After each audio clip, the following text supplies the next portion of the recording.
I'm sorry I haven't a clue, the antidote to panel games.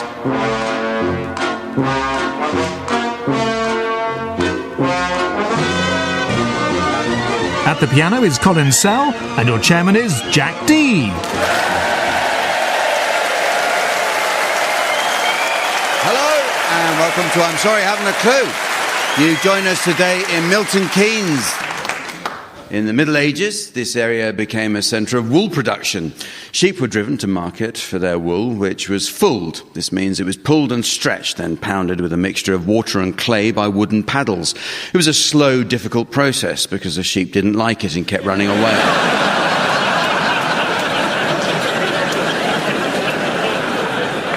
Milton Keynes was once a centre of pigeon racing. A local man called Albert Wilson bred the first world championship-winning homing pigeon in 1947. The following year, he sold it to a man in Barcelona, a man in Oslo, a man in Hamburg, and finally to a kebab shop in the High Street. Wilson later bred one of the fastest pigeons in competition, which was timed by Luton Air Traffic Control doing over 130 miles an hour as it came out of the back of a jet engine.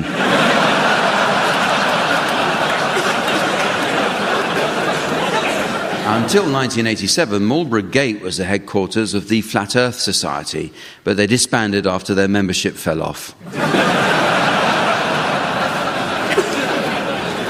The journalist and TV presenter Robert Robinson lived nearby. He was most famous for hosting Call My Bluff, where panellists had to pretend they didn't know the meaning of certain words, such as comb over, for example.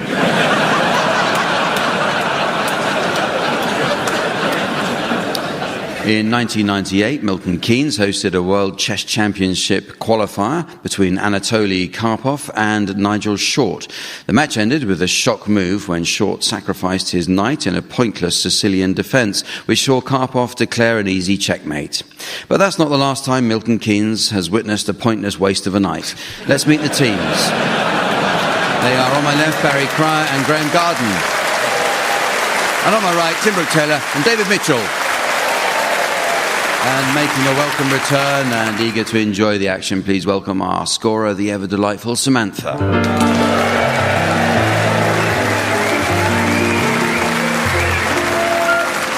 OK, well, we start this week with another look at the Uxbridge English Dictionary. The English language has many useful words, but not everyone understands the meanings of apparently similar terms. For example, let's look at the difference between stocks and shares. Well, stocks are the units of ownership in public companies quoted on the stock exchange. A company creates stocks when it fixes its capital in terms of a monetary amount and then sells different proportions to investors, whereas shares, that American singer who's had all the plastic surgery.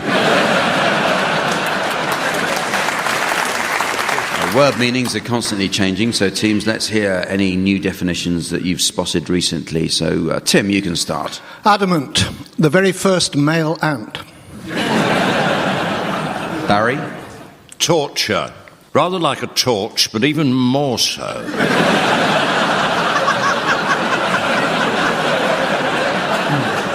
Graham?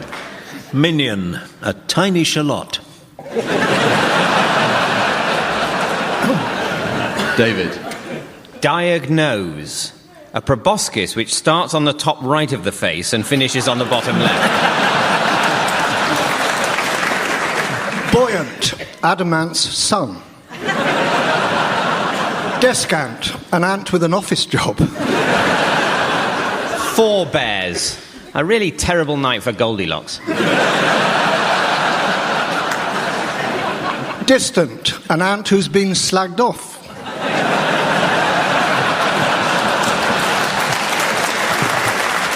Equidistant, an ant who's been slagged off by a horse. Offend, to circumcise. Hydrant, an ant with 3 heads. Mutant, an ant who's lost his voice. Trash, what makes you itch in Yorkshire? Fielding, to find a bell in the dark.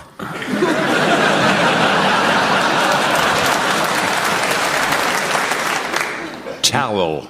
That bird that hoots.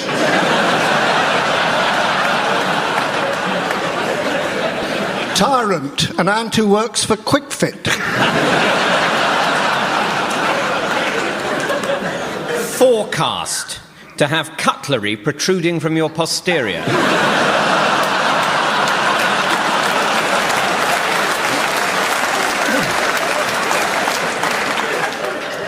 Gangster, a criminal pasty. Incessant, an ant who's sleeping with his sister.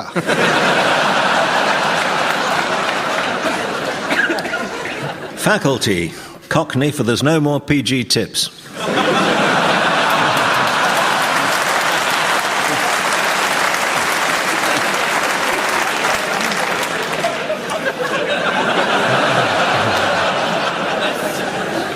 The teams are going to display their acting skills now in the round called Sound Charades. Sound Charades is closely based on the old TV favourite Give Us a Clue. The undisputed mime master of Give Us a Clue was, of course, Lionel Blair. Lionel has graced our TV screens for over 40 years. Dancing, singing and telling jokes are just 3 ways to keep yourself occupied when he's on.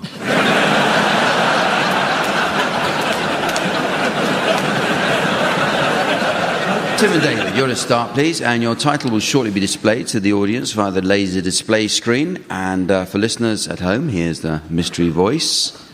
Call the midwife. Call the midwife. Okay, right, so off you go, Tim and David. It's 3 words, and it's a television programme. What's it called?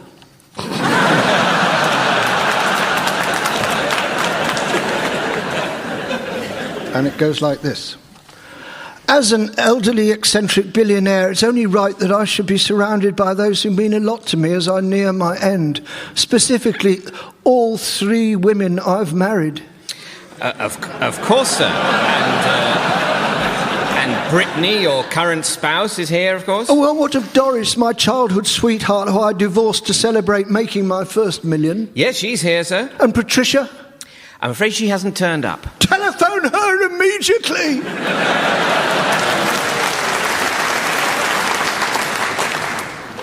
3 words, 3. The 3 wives. Doris was the first one. Who was the last one? Brittany. Brittany. Britney Spears. And Pat was the mid one. So Time's up. call the midwife. Correct. The thing is, Graham does crosswords, and I'm actually doing one at the moment.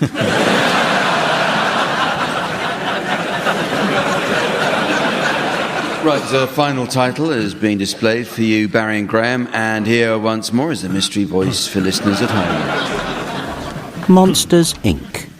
Monsters, Inc. It's a film, and this one is 2 words. 2 words. God. Hamish. Dougal, you'll have had your tea. Tea at a time like this. 4 o'clock? Why not? Oh, I mean when the Glen is living in terror and evil stalks abroad. You know, Baron McFrankenstein has moved into the old deserted mill, or as we now must call it, the old inhabited mill. Well, I haven't seen the Baron himself, but I think I've seen his big lodger. His big lodger? Oh, chains 8 foot tall with bolts to his neck and nuts.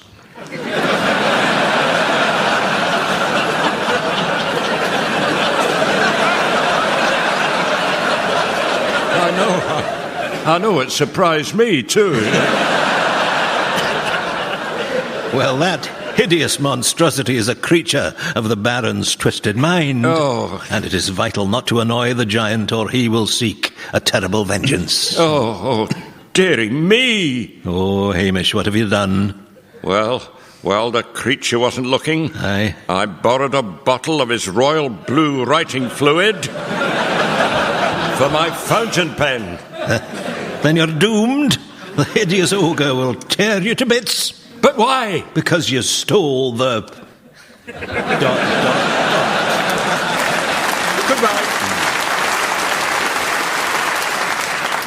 Has ink got something in it? Yeah. And the ink belongs to a monster, really, isn't it? Or even monsters. Yes. Monsters Inc. Yeah. Oh, yes. The next round is called Swankers, and this is where the teams boast about some fascinating or impressive aspects of their lives. It's what we call in the trade a quickie. Although Barry was telling us he recently won his first match when he tried cage fighting. To be honest, that budgie didn't put up much of a fight.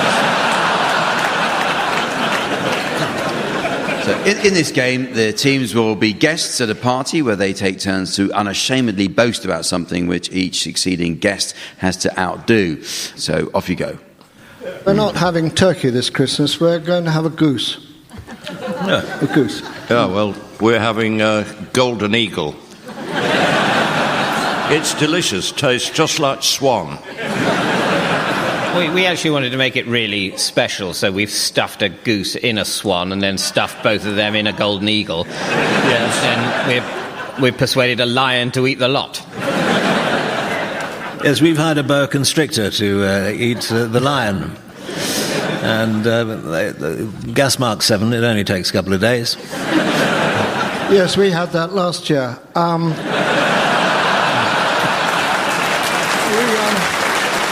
We're getting the entire population of the Battersea Dogs home, and we're going to eat them. But we'll also make a huge donation to the Battersea Dogs home. Yes, yeah. We're having a fowl and a duck. Fowl and duck. Could you put that together and it's called a dowel. Well, yes, we're having several dowels and dogs' homes to eat on Christmas Eve, and then we're actually going away for Christmas just to get away from it all. So we're going somewhere hot where it also snows. Yes, very wise. We're economising too. And in fact, this year we're not sending out Christmas cards at all. We're sending out Christmas cars. Everyone we know. I've actually sent out Christmas military hardware to many of my friends because I wish to try and induce a conflict in the other part of the world from the boiling snowy place where I'll be Christmasing. So literally they'll be fighting each other, but I've got several staff on hand to grate an iceberg over me.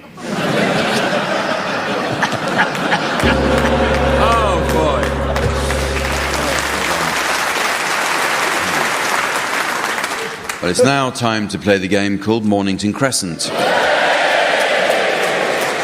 But first I'm told by the postrum that we've received more letters this week than ever before. It comes from Mrs. Trellis of North Wales. She writes, "Dear you and yours, I'm concerned about the poles I've got holding my washing line up. I think they might actually be Ukrainians. Yours sincerely, Mrs. Trellis." Well, this week it's the seldom played original Metropolitan Rules version of the game. Now, there's not too much to worry about, teams, saving, of course, the notorious Pimlico proviso. But just to be on the safe side, I will allow use of the sat-nav. So, Tim, will you start, please? Well, I'll just try and see what that should do.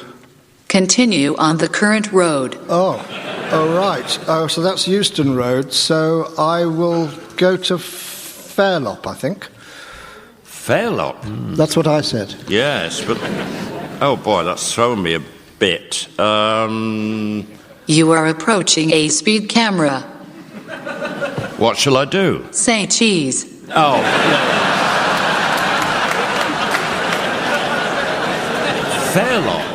Fairlop, alliteration, Farringdon. Interesting, Farringdon. Just see if I go down here. In 200 yards, bear left. Okay, and... In 200 yards, there is a bear on your left. Better avoid that. But... There is also a zebra crossing. Okay, well, I'd better turn round again and, Mansion House. Oh. Yes. All right. Very, very good. Yes, you might think that's clever, but well, I could do Charing Cross there, but no, Pimlico proviso. I think it would need to be carry on to London Bridge or something like that. There is no service between Charing Cross and London Bridge due to emergency incompetence.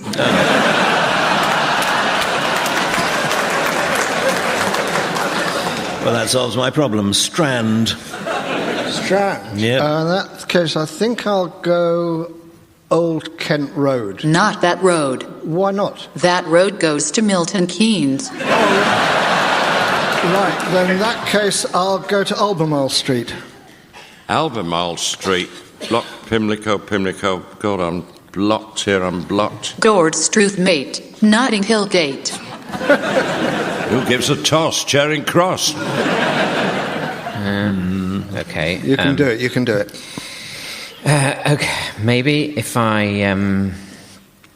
You have strayed into Milton Keynes. But no, I think I can... Take first exit after the 27th roundabout. Oh,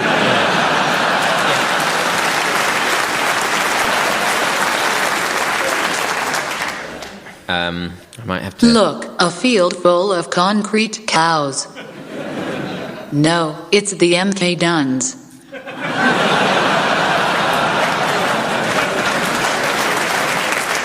I think I'm all right. Chalk Farm. Ooh, pushing your luck, I think. Now, what's happening here? You are approaching a congestion-charged zone. Take your numbered plates off.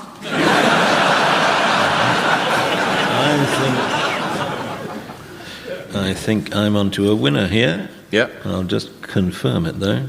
You may be owed £3,500 in missold PPI.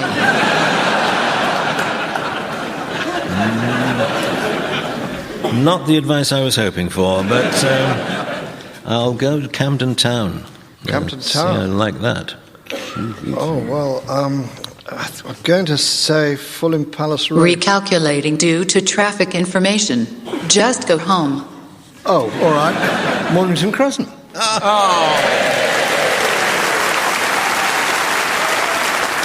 This next game is called Just a Minute, and it's a musical version of the long-running wireless favourite Just a Minute. So take it away, Colin.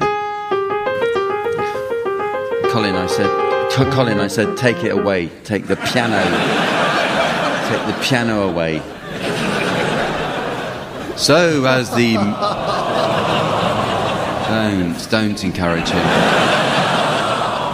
So, as the minute waltz gently fades, please welcome the four enthusiastic, effervescent, exciting, exotic players who are lively, entertaining, quick-witted, comical, so very, very talented and barely audible over the noise of the audience reaching for their sick bags. David, you ought to go first, and the song I'd like you to sing with your usual wit and wisdom without hesitation, deviation, or repetition is He's Got the Whole World in His Hands. He's got the whole world in his hands. The man has the entire planet within his grasp. He's got the entire... Graham has challenged there. I think I know the nature of your challenge. Is it by any chance unutterably petty?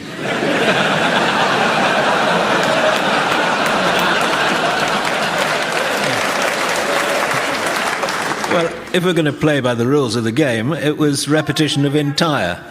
Repetition of entire, yes, it is true. Poor David, who is a newcomer to the game that we love to play so much. Not just in this country, but all throughout Europe and the British Empire and indeed the universe. And so over to you, Graham, with 40 seconds to go with He's Got the Whole World in His Hands. The supreme beings holding 100% of Earth within his grasp. He's got the little tiny baby in his hands. He's got a midget infant Barry. I know you're on my team, Graham, but sorry about that. No. There was a repeat of Grasp, wasn't there, in there somewhere? I think He's Got came up a couple of times. Got was there. You made a challenge there, Barry, and Tim took it upon himself to lay another challenge upon that, as if it wasn't humiliating enough. But Barry, a seasoned veteran of the game that we love to play so very much, and has been on the show more times over more years than anyone else, and still keeps coming back to see us because he keeps forgetting that we haven't asked him. With only 30 seconds left to go, 31 seconds in fact. I've just been corrected by a voice in my ear, which is worrying because I haven't got anything in my ear. It is over to you, Barry. He's got a little tiny baby in his hands. He's carrying an infant with his fingers, manually holding your bubba, palm-wise. Help, thank you. Well, David is challenged there. And what was the nature of your challenge, David? Well, it was such a long hesitation that I thought Barry might be ill. It was a long hesitation, David, but you were so long in coming in with your challenge that I'm afraid I can't allow it. Hesitating on a hesitation challenge is just not allowed in this game that we love to play so much. David, a novice of the game that we love to play so much, not aware of that minor regulation there that I've had to impose. Now he does know, and I'm sure he won't make the same stupid error again. So it's back to you, Barry, with only 14 seconds left to go of the song that we love to sing so much. He's got the whole world in his hands. Over to you, Barry. Barry, a great veteran of the game that we love to play so much in this game. That's not only going out in Great Britain and the colonies, as I mentioned before, but also the Moon, Venus, Mercury, Jupiter, Mars, Galaxy, Cadbury's Fruit and Nut, Neptune, Saturn, right round Uranus and Newport Pagnell. Over to you, Barry. And Barry has challenged himself there. Yeah. Well, you only got 4 seconds to go, Barry, and you can't fill it by just challenging yourself and then making 4 seconds. 4 seconds to go, Barry, in the game that we love to play so much, singing the song that we love to sing so much, which is called "He's Got the Whole World in His Hands So Much." With 4 seconds left to go, Barry, a seasoned veteran of the game that we love to play so much. With 4 seconds to go, Barry, I do wish you'd stop playing the piano. With 4 seconds left to go, Barry. This man is able to bestow. And David has come in with a challenge just as I was about to blow the whistle on that. David came in with a fraction of a second left. It's sometimes thought as bad form, but David is a novice of the game that we love to play so much. David, what is the nature of your challenge? Incredibly slow singing. It was slow singing. That's technically not a challenge. Would you? Which What's category your objection? Is that? Well, it's so slow as to be hesitant. Are you saying it was hesitation? He was deviating from the rhythm. I'll handle this, Tim.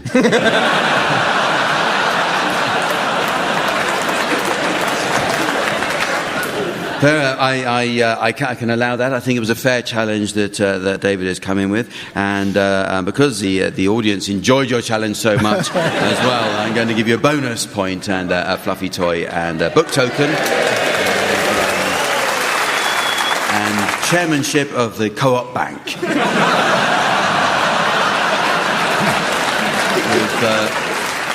So back to David with a 14th of a second left to go of the song that we love to sing so much in the game that we love to play so much. He's got... And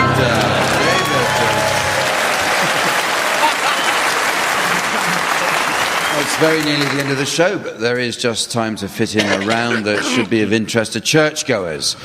Samantha has to leave now, as she's off to meet an elderly gentleman friend who's been a lifelong churchgoer and has asked Samantha to help plan his funeral arrangements. She says he wants to be cremated and has asked her to scatter his ashes at his church. Samantha says his last wish is to be tossed off the top of the steeple.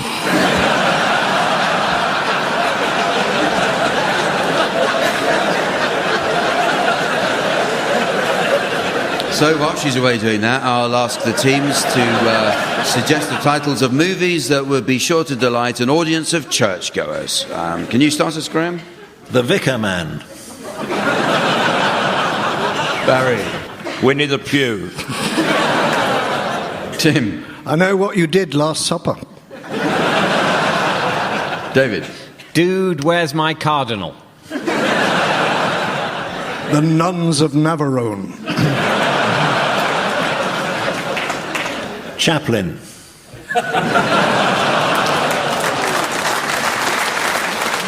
Confessions of a Stained Glass Window Cleaner.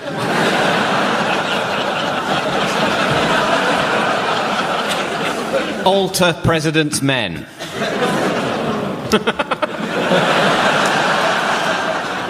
Predator versus Episcopalian.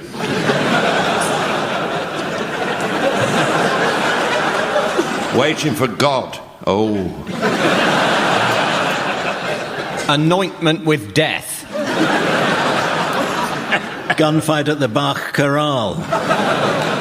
One Jehovah the Cuckoo's Nest. Break Me the Bread of Alfredo Garcia. And so, ladies and gentlemen, that's the end of the show. And in fact, the end of this, the 60th series. And, looking back over 42 years, we should take a moment to remember all the awards the teams have won. Cycling proficiency, knot tying and highest up the wall. So from the teams, Samantha, myself and our audience here in Milton Keynes, it's goodbye. Goodbye. Barry Cryer, Graham Garden, Tim Brooke-Taylor and David Mitchell were being given silly things to do by Jack Dee, with Colin Sell setting some of them to music. The programme consultant was Ian Pattinson and the producer was John Naismith.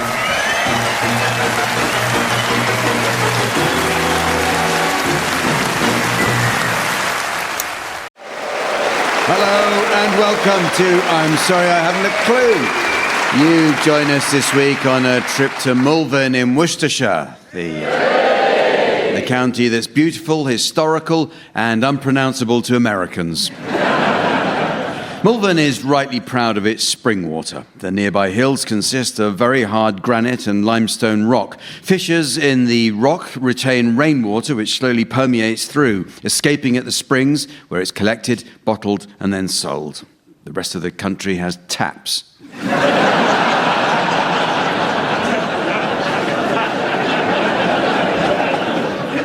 Malvern College is an independent day and boarding school which was founded in 1865.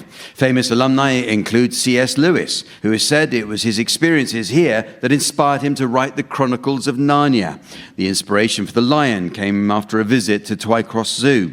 The idea for the witch formed in his head after he encountered a ducking pond in Redditch.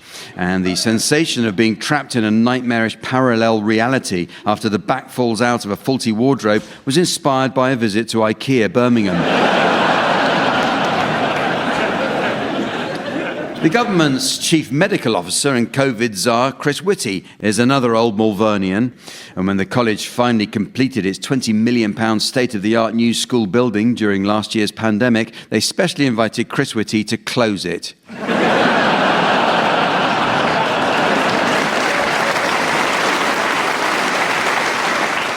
Great Malvern was once home to the Theatre of Small Convenience, which in 2002 was listed in the Guinness Book of Records as the smallest commercial theatre in the world. A former public toilet, the venue contains just 12 seats. After the premiere of its first production in 1999, Guardian theatre critic Michael Billington famously wrote, "I'd give that 10 minutes."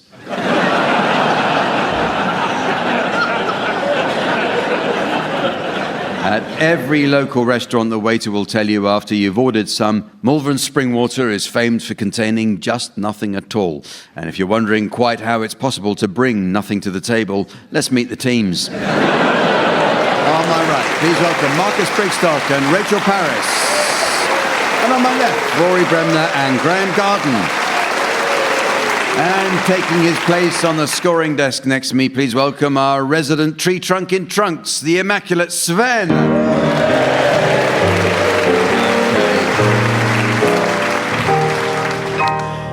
Well, we start this week with some new additions to the Uxbridge English Dictionary. A good dictionary is essential for learning the correct use of similar terms. For example, many people don't understand the subtle difference between the words glasnost and perestroika.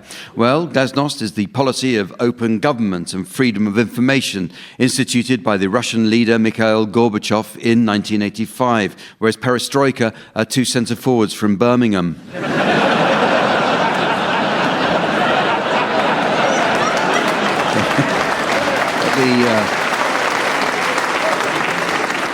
But the meanings of words are constantly changing, teams, so your suggestions, please, of any new definitions you may have spotted recently. Rory, you can start. Condescending. Prisoner using a lift.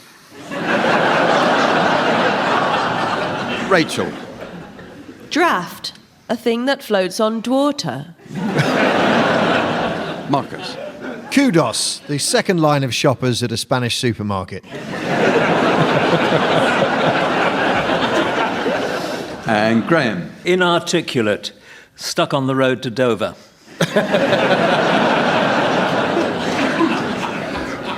Propagate. Replacement for the old wooden one. Syntax. Boris Johnson's fixed penalty payment.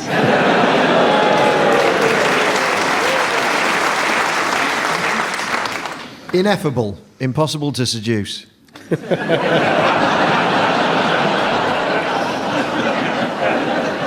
Absentee, the polite form of faculty.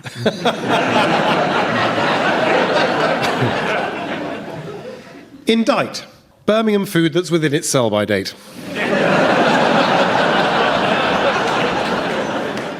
Shellfish. Really shit DIY. Electrical, to pass water in a polling booth.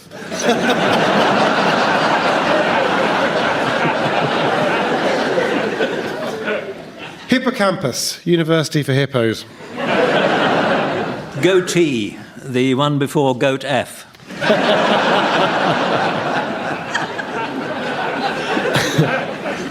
Lunar landing. Upstairs lavatory. Diabolic, the male answer to the vajazzle.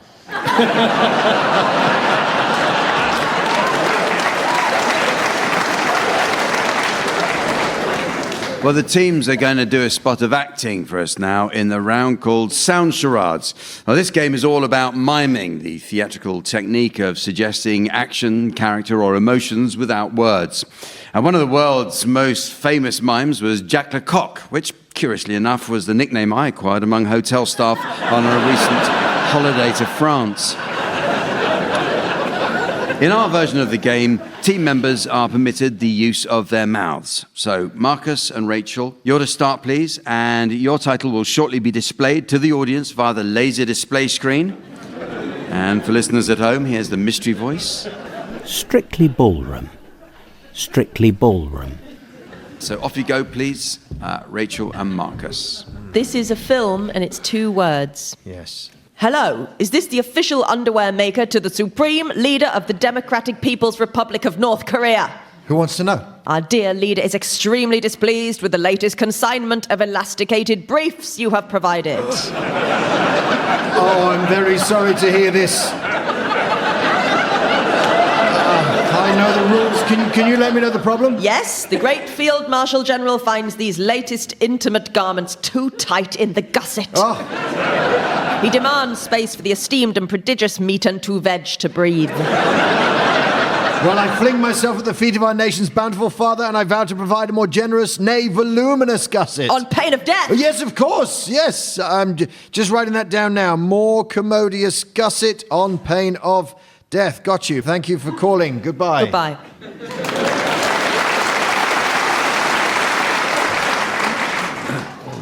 I'm stumped here. Commodious gusset, underpants. Knickers? Does the word knickers appear in the title? Good.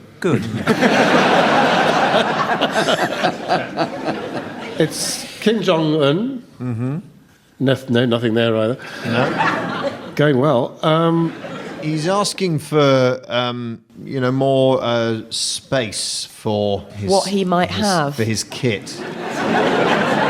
And the rules there are, they're hardline. Oh, is it something to do with, is it Spaceballs? No, but part of that is... The balls part of the space? Strictly ballroom. Yes!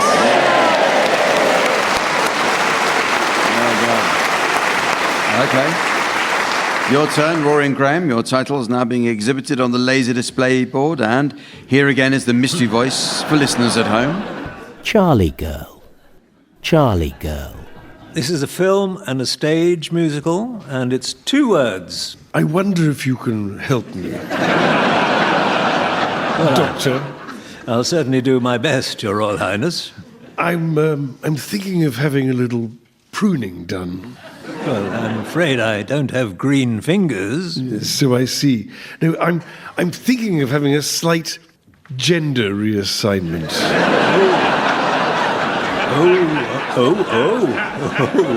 The complete... Oh, yes. Well, Mummy doesn't seem too keen on me being king, so I thought I might stand a better chance as queen. Yes, I see. Have you discussed it with... Oh, Camilla's all up for it. We can go shopping for hats together. I'll book you in, and I am the soul of discretion, sir. Ma'am's the word.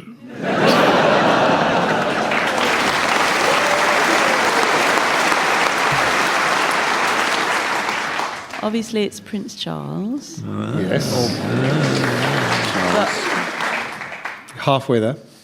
Princess Charles is what I've got so far. It could be a proper Charles. Charlie's aunt. No.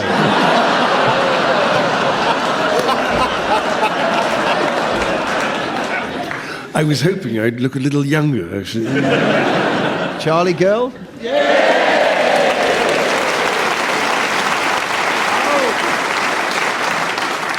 Well, our next round is called Celebrity Animal Smugglers. Now, our very own Colin Sell is a keen animal lover. Only last month he got himself a new dog from the rescue centre. The dog used to belong to a homeless man and is working out really well. On a good day, Colin says he can make about 20 quid an hour. So in this round, Rory and Graham will be the celebrity animal smugglers, and Rachel and Marcus will be customs officers whose job it is to discover the smuggled animals and celebrities. However, Rory and Graham will be smuggling these animals and celebrities skillfully concealed in their conversation with one another. Rachel and Marcus must not only identify the smuggled animals and celebrities by name, but also, and to score points, challenged by making the noise of the animal or celebrity in question. Okay? So, please start the animal smuggling now, Rory and Graham. Are you hungry? Yeah, but I'm bored of cauliflower cheese. Yes. Well, how about a nice ham stir-fry?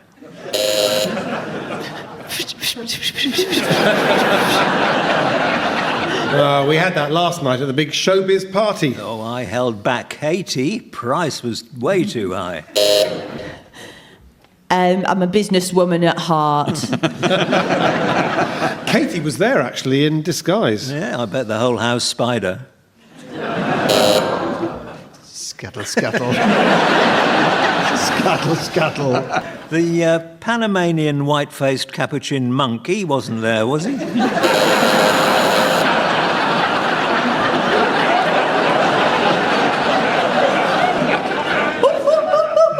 I don't know. That's the Tanzanian white-faced capuchin. I heard he had his vintage car stolen. I didn't know whether to say goodbye to the old crock or dial the police.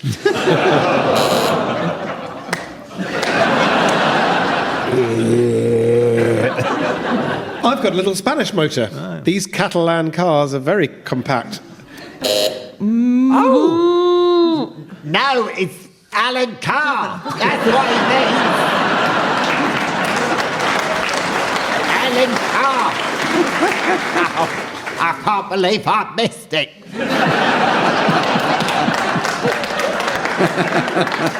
Now, I find there's never anywhere to sit down at these do's. Yeah, well, after my grapevine died, I made a chair of me vine.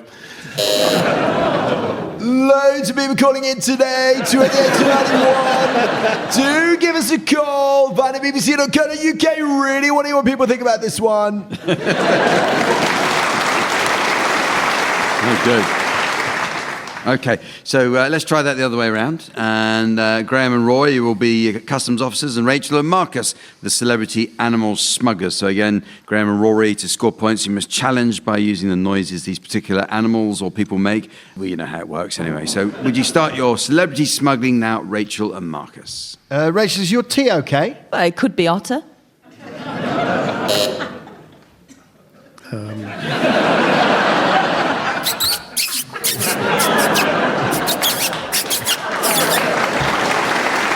Have I given you enough milk? No. How much do you want? Well, to be frank, Muir.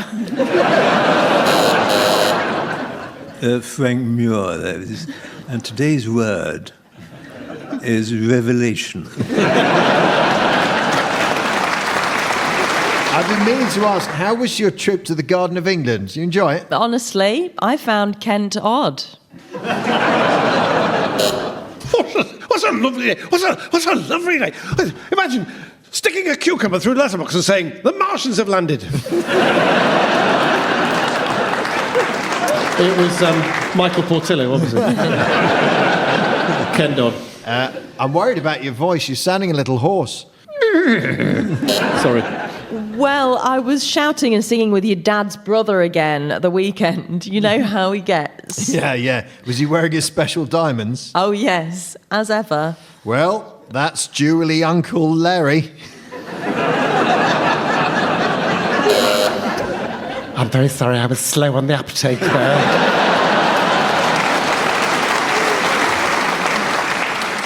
Look, our flight to Germany leaves in an hour. Ah, we won't miss it. Or will we? I wish I could fly.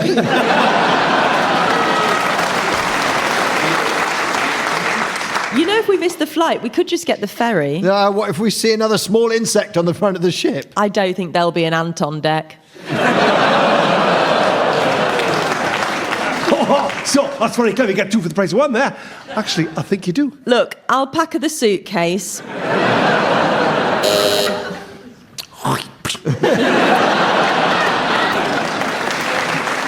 Shall I bring your book? The Catcher in the Rye. No. I would do that, but I'd have to charge.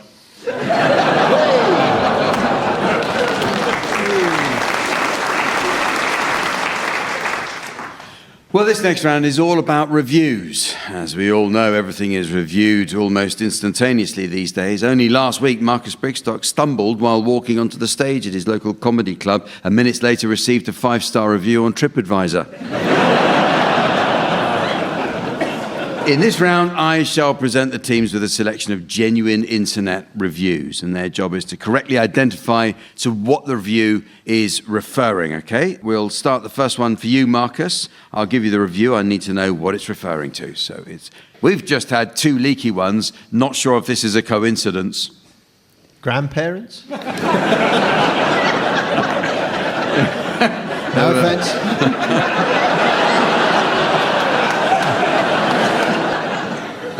It's actually Pampers Active Fit Nappies from Ocado. Here's another one. This one for you, Rachel. How about this? These were the size of plums. Plums. It's actually Dalesford Organic Ripen at Home Avocado. Oh, so close. Okay. Pack of 2. How about this one, Graham? What was this review for? great with horses but wary of strangers, can be aggressive and territorial. Princess Anne. You're not far off the mark. It's Pembroke Welsh Corgi review. Rory, what about this one? What's being reviewed here?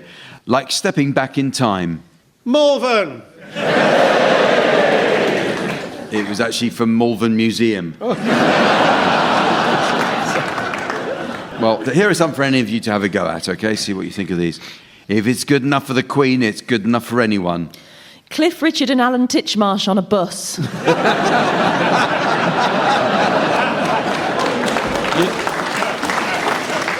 It was it was Hollywell Malvern Still Springwater. Google reviews if you want to know. How about this one? I'm a pretty big guy, but this thing brought me to my knees. A 5-kilo Prince Albert ring.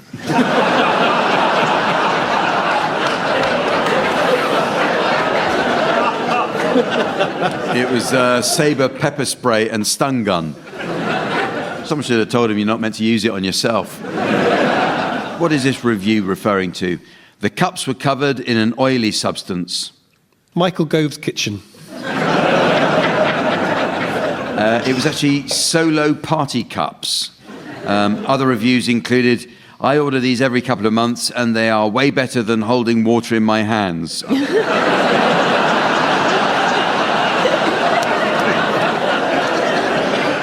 It's been a long lockdown, hasn't it?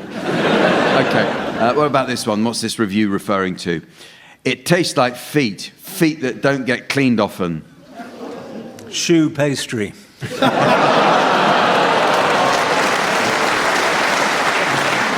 It was actually Auntie's spotted dick puddings from Tesco's. Here's another one. What's being reviewed here? Not working, think may be part of a duff batch. Prince Andrew. It was actually 4 glow-in-the-dark condoms. Other reviews said, felt like a Jedi.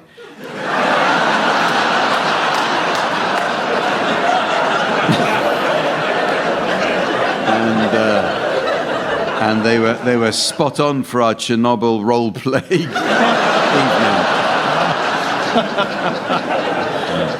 Okay. And finally, what's being reviewed here? We put these on our 5-year-old when she asked for a snack, and it was like magic. Electrodes.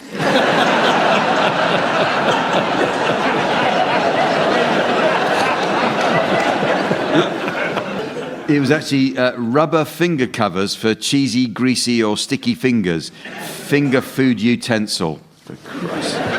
The next game is a musical one entitled Song Stoppers. In this round, panellists from each team will take it in turn to sing the opening line to a series of well-known songs.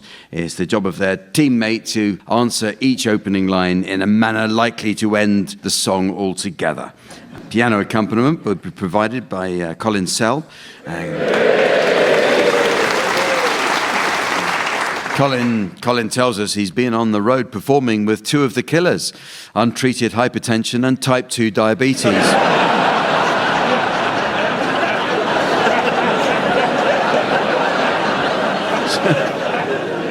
Okay, you can go first. Rachel and Marcus, can we have your medley of first lines now, please?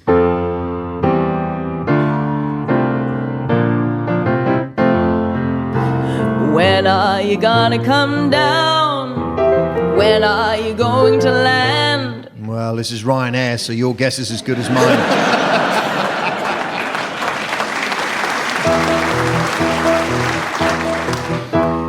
Tommy used to work on the docks. But P&O found someone else who'd do it for 30p an hour.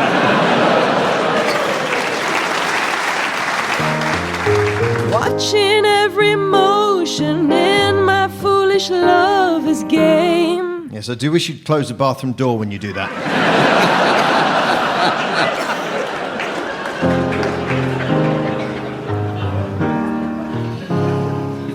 Hello, it's me. I was wondering if after all these years you'd like to meet.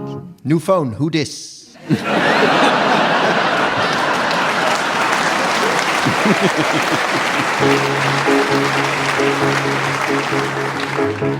Dog goes woof, cat goes meow, bird goes tweet, a mouse goes squeak. Sorry, is there another vet we could speak to?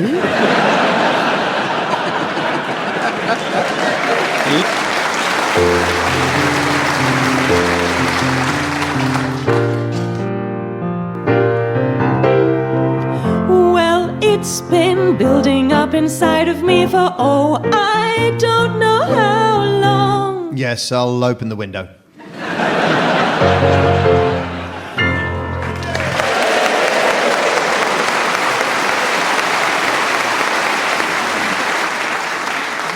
Right, your turn now, Rory and Graham. Can we have your first line medley now, please?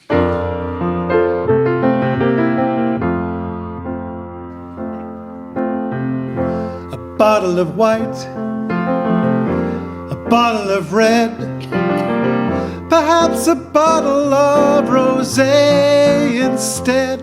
How long are you expecting this cabinet meeting to last?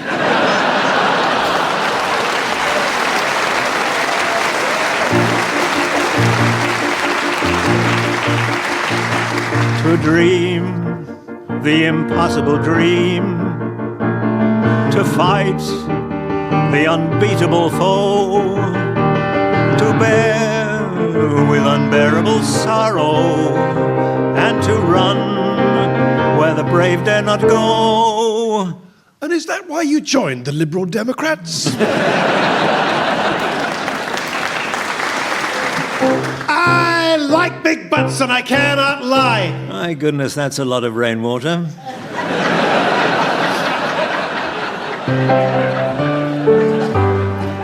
Oh yeah, I'll tell you something I think you'll understand. Just talk me through the Northern Ireland Protocol again.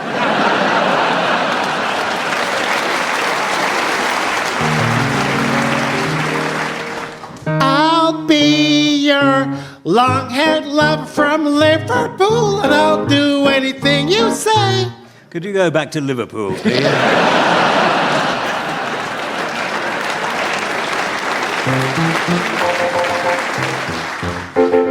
I feel pretty. But she's the Home Secretary.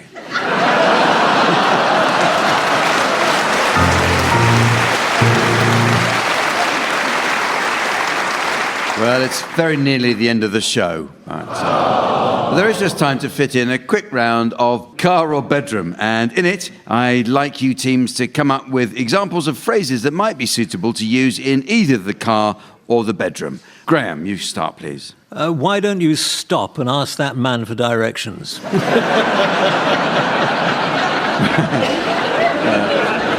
Rory. When was this last serviced? Marcus. Well, I must say that tunnel wasn't very well signposted.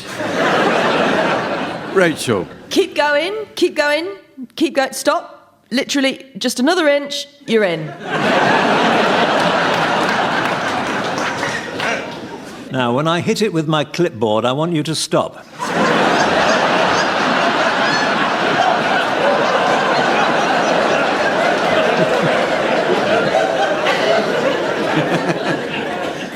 Oh, I think the big end's gone. I'm not sure you should keep boiled sweets in there.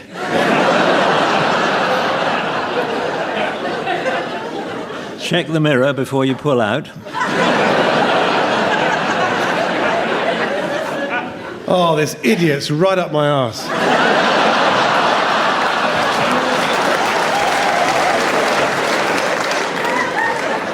Stop looking at your phone. It gets a bit wobbly over 60.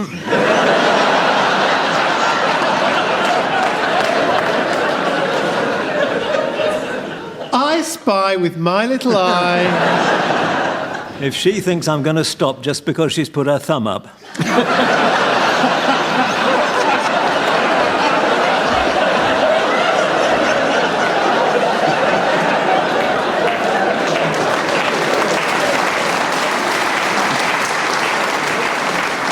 And so, ladies and gentlemen, as the pristine Tesla of time is parked under the extensive oak tree of omnipotence, then pockmarked by the pestilent pigeon of posterity, I notice it's the end of the show. So, from the team, Sven and myself, and our audience here in Malvern, it's goodbye. Goodbye!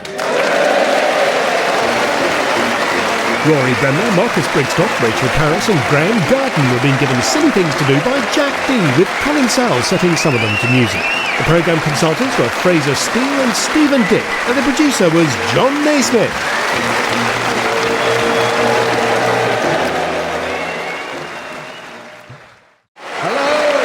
Welcome to I'm Sorry I Haven't a Clue. You join us this week on a visit to Manchester, which regularly records the heaviest rainfall in the UK. In fact, according to the Met Office's International Wetness Scale, Manchester places exactly between Equatorial Guinea and Sir Keir Starmer. In 1830, the Duke of Wellington opened the world's first passenger railway here. The Manchester to Liverpool line is still one of the busiest routes in the northwest, and every day dozens of Mancunians make the 40-minute journey to Liverpool for shopping, sightseeing, and retrieving stolen mountain bikes.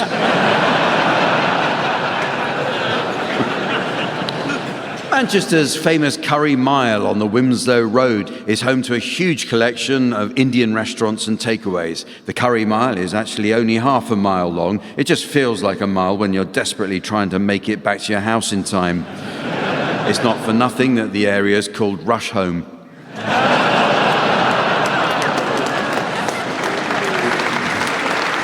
It's believed as many as 200 languages are spoken in Manchester. Well, 201 if you count whatever it is that Bez from Happy Monday speaks.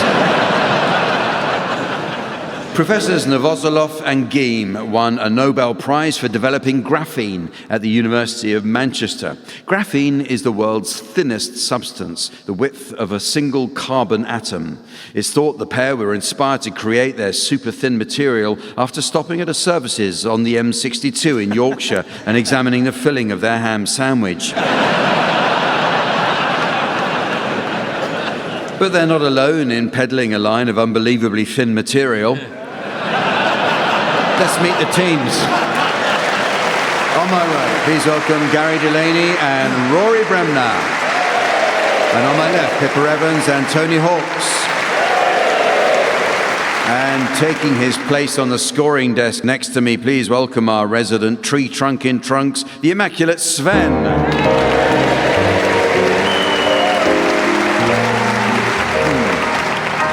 Well, we start this week with some new additions to the Uxbridge English Dictionary. A good dictionary is essential for learning the correct use of similar terms. For example, many don't understand the difference between certain specialist terms, such as belt sander and angle grinder. Well, belt sander refers to a sanding machine that uses an abrasive belt to smooth surfaces, usually wood, whereas angle grinder is a dating app for geometry enthusiasts.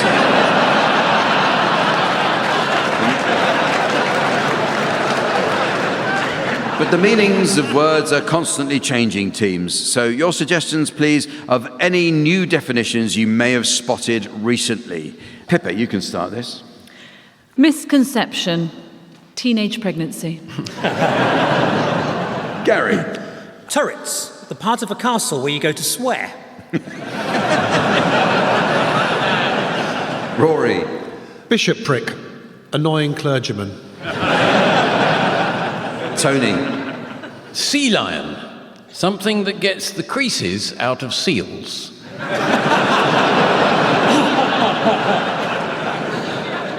Hippocampus.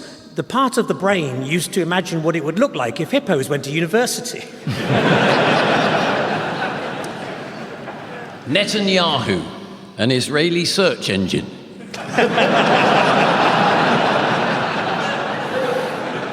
Twerking. What a Yorkshireman does to earn top wages.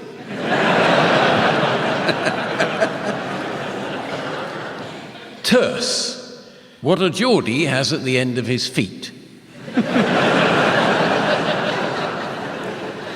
Jocular. Scottish vampire.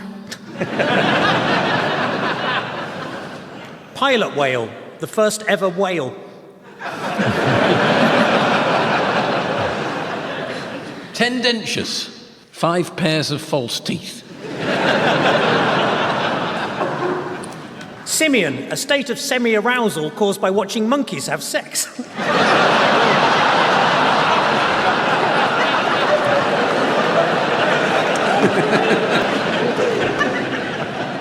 Gujarati. Lucky you like painting.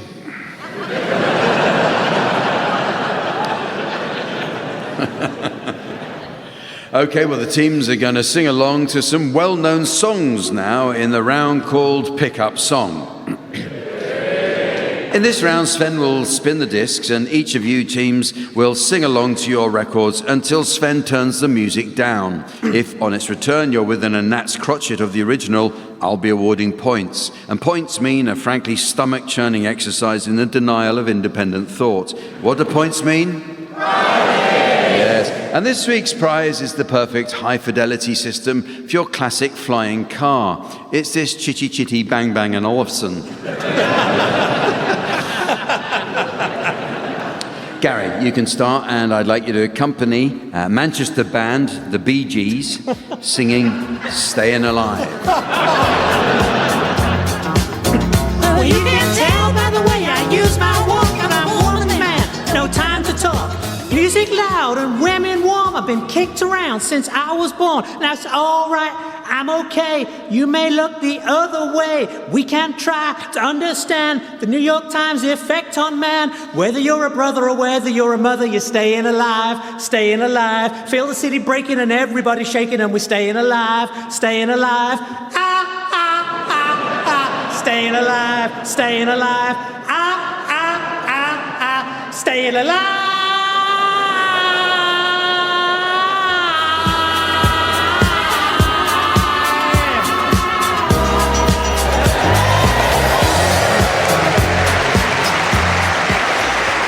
Good. Thank you, Gary. Okay, you're next, Rory. I'd like you to accompany Manchester band 10cc singing Dreadlock Holiday. I was walking down the street, concentrating on trucking right. I heard a dark voice beside of me, and I looked round in a state of fright.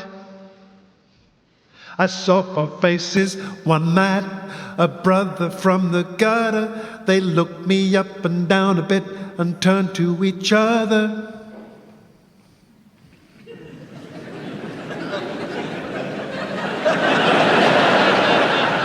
I say, I don't like cricket. Oh no, I love it. I don't like cricket. Oh no, I love it. Don't you walk through my words, got to show some respect.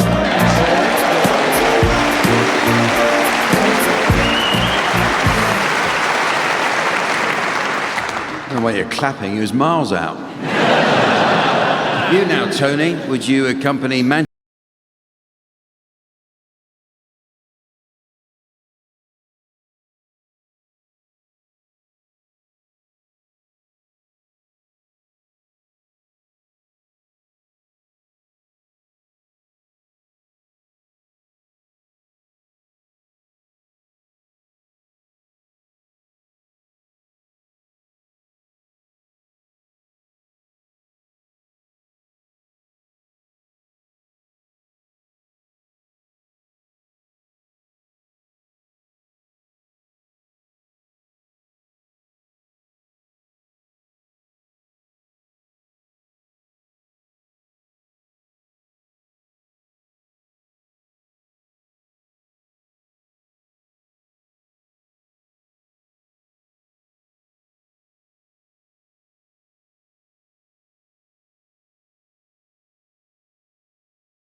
Thank you. And finally, Pippa, in celebration of the announcement of his official playlist, your song has been chosen by none other than His Majesty King Charles, who I'm delighted to say has recorded for us this special message.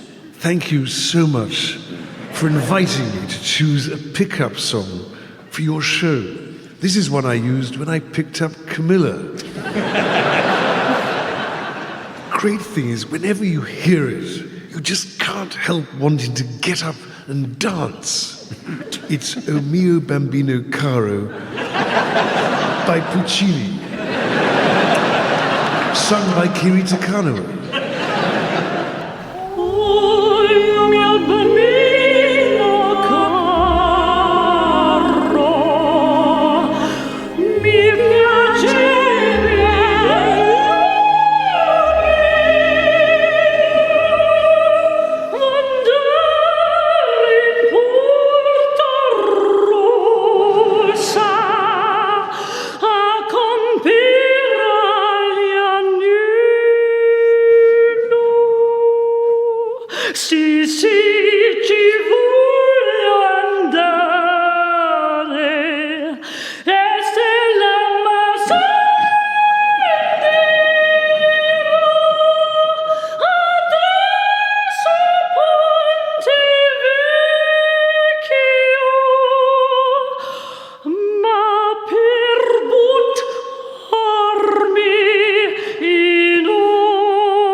Okay, the teams are going to do a spot of acting for us now in the round called Sound Charades.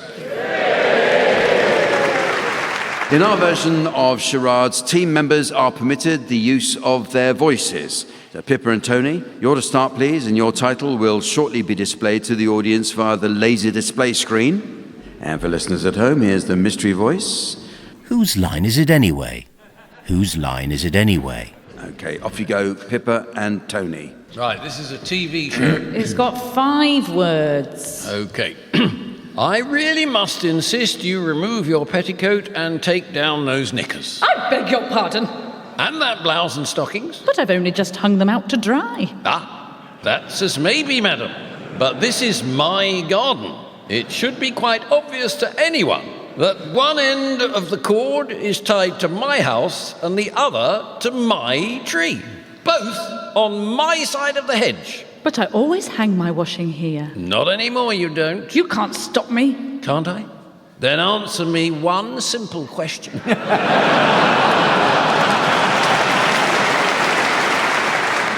Okay, so obviously it's a line. Yep. Yeah. And we have to decide whose it is. Whose line is it anyway? Okay, it's your turn, Rory and Gary. Your title is now being exhibited on the laser display board. And here again is the mystery voice for listeners at home. Ice Age. Ice Age. So it's a film. Yeah. And it's 2 words. Film, 2 words. Hey up, Obadiah. You're making your famous stuffing? Aye. I couldn't trouble you for the ingredients, could I? Aye. I assume you must start with an onion. Aye, onion.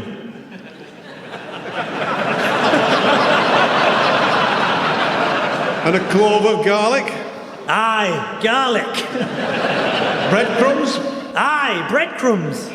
And maybe an egg to bind it. Aye, egg. And finally, sage. Aye.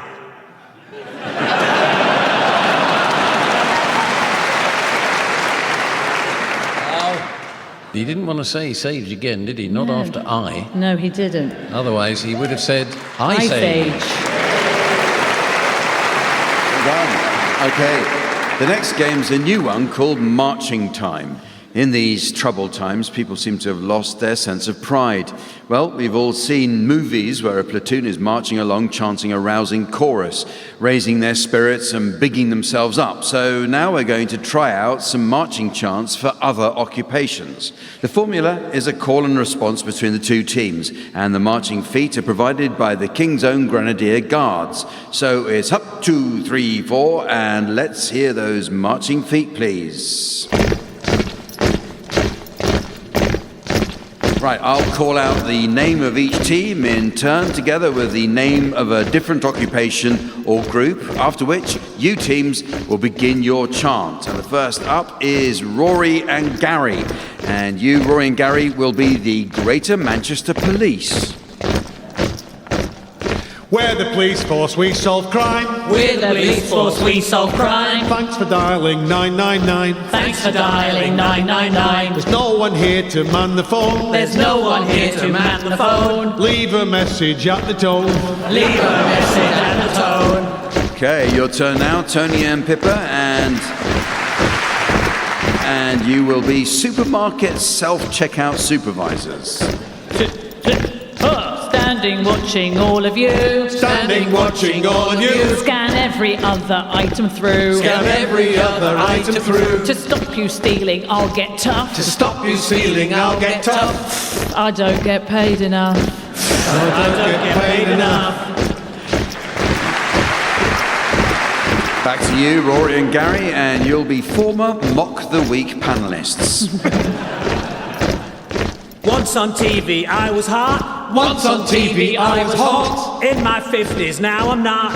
In my 50s, now I'm not. All the kids think I'm a bore. All the kids think I'm a bore. So here I am on Radio 4. So here I am on Radio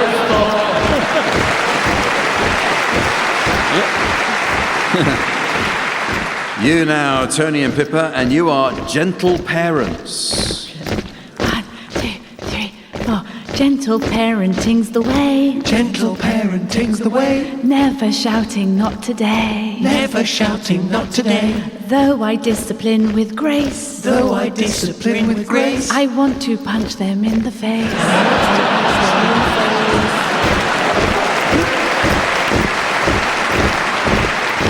You again, Rory and Gary, and you'll be Tesla owners.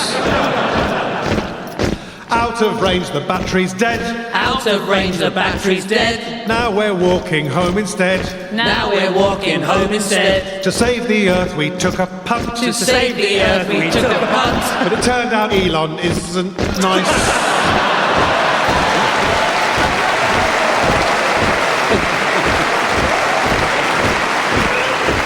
And finally, Tony and Pippa, you are proctologists. We look at your rectal issues. We look at your rectal issues. We've got loads of lube and tissues. We've got loads of lube and tissues. If it hurts, please be aware. If it hurts, please be aware. I may have left my watch up there. I may have left my watch up there.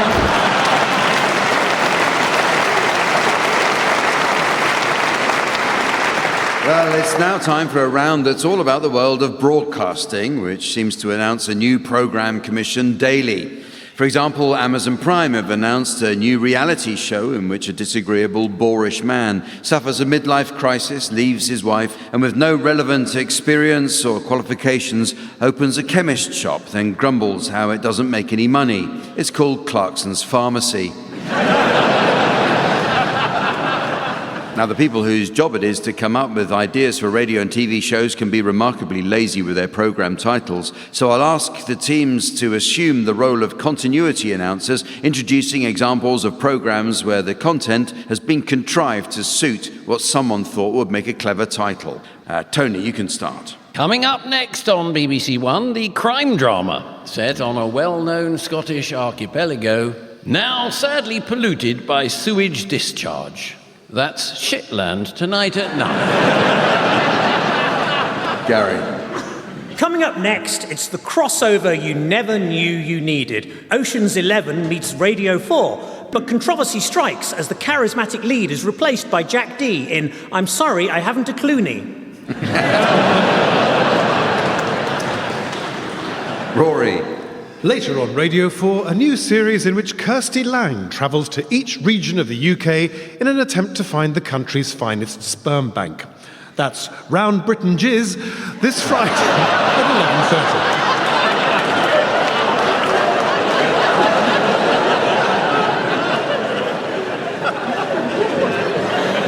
11:30. On ITV at 8 o'clock, mystery guests sing songs while wearing elaborate masks before a celebrity jury attempts to guess which is the least attractive. That's The Masked Minger at 8 o'clock. Next on ITV, a new game show, giving contestants a chance to win any of an amazing selection of panty liners. That's the sale of the sanitary.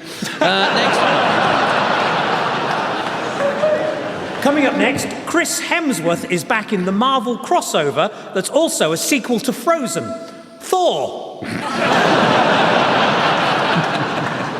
A fantasy epic on BBC Now with a tale spanning multiple worlds in which a threatening godlike figure suffers several bouts of sexually transmitted infections. That's His Dark Venereals, BBC.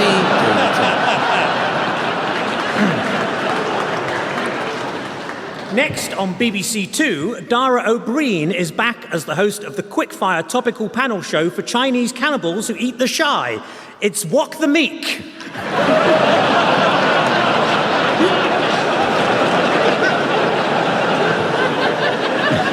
And you can hear the footsteps of me going all round the houses to get to that one. Well, it's now time to play a game called Exam or Bedroom. We all know the secret to exam success is intensive preparation, be it a driving test or a maths exam. Our own Rory Bremner was telling us only last week how he sailed through a recent test. He emerged exhausted but triumphant from his rigorous prostate exam, albeit after 24 hours of intensive cramming. Well, teams, in this round, I'd like you to come up with phrases that might be suitable to use both in the bedroom and during an exam. You can start, Gary. Turn over now, please.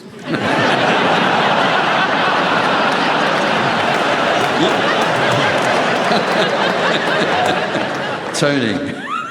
Is this the common entrance? Miss Wilson showed us this last term.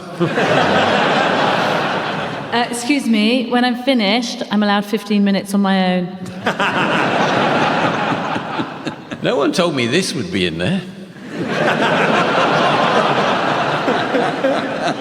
Can I put my hand up? If you're feeling nervous, just remember that many, many people have gone before you.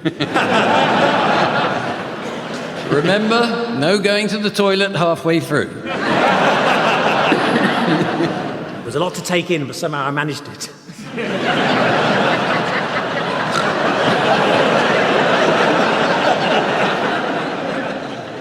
I'll need another sheet. Well, it's time for some music now in the round called Swanee Kazoo. This is the round where the team's duet combine the ambrosial whisper of the Swanee whistle with the bronchial burp of the kazoo. The kazoo made the news recently at Sotheby's when a rare 18th century Viennese kazoo came under the hammer. And when the hammer didn't work, the auctioneer smashed it with a house brick. Providing piano accompaniment, we have Colin Sell. As incidentally, Colin was telling us how his agent declines all offers for him to appear on Strictly Come Dancing on the grounds that Colin has 2 left feet. Yeah. When we first inquired, I don't recall his agent telling us anything about Colin's 2 left hands. In tribute to Manchester's Bridgewater Hall, this week's songs are all classical. So, Rory and Gary, you can start, and I'd like you to provide us with a rendition of the Dance of the Hours from La Gioconda by Ponchielli, to feature Gary Delaney on the kazoo and Rory Bremner on the Swanee whistle.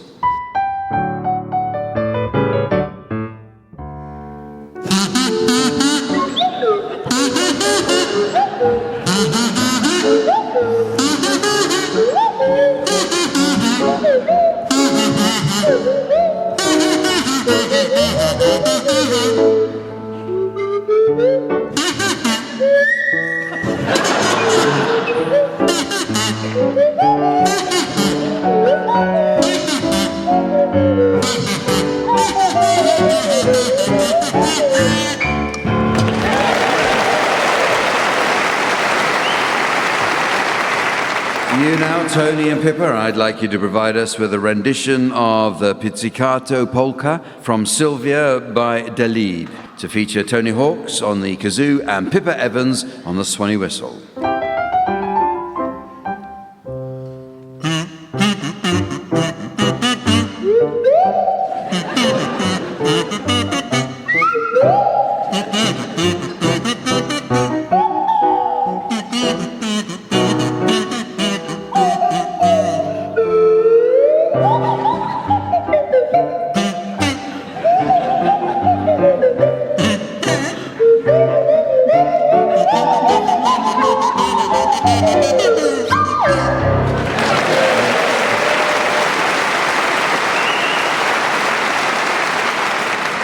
It's very nearly the end of the show. But there is just time to fit in a quick round of Northwestern's songbook.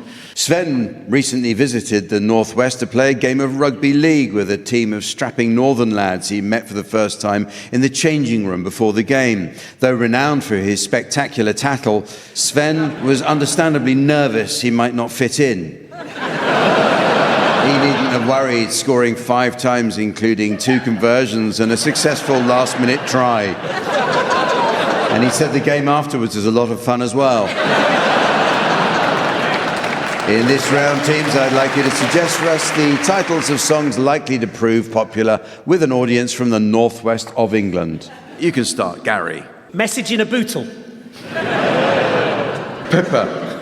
Stuck in the Lidl in Crewe. Tony. When I'm cleaning witness. Rory. Under Cheshire. Timperley for the devil. I can see clearly now the rain had... Oh, it started again. I've been to Paradise, but I've never been to Lee. I like big butties and I cannot lie. Hit me with your lithium stick. Corrie seems to be the hardest word.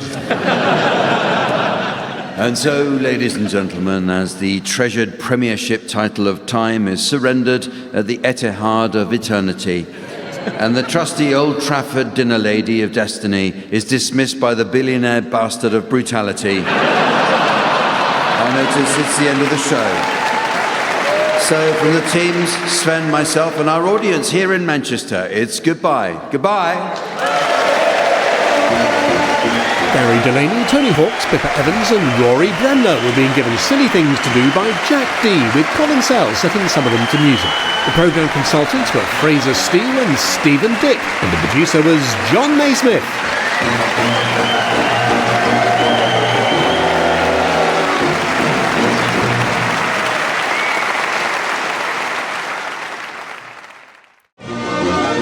At the piano is Colin Sell, and your chairman is Jack Dee.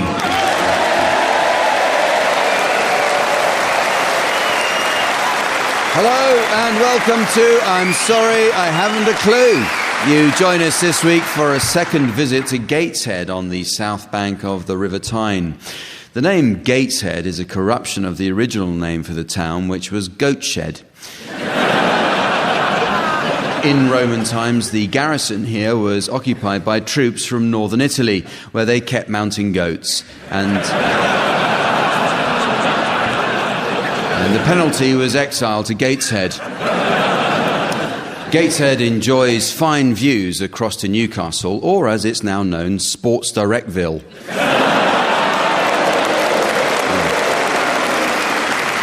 The recent name change of St James's Park was defended by Mike Ashley, speaking at his lovely house, Willow Lodge, or as it's now known, Broken Windows.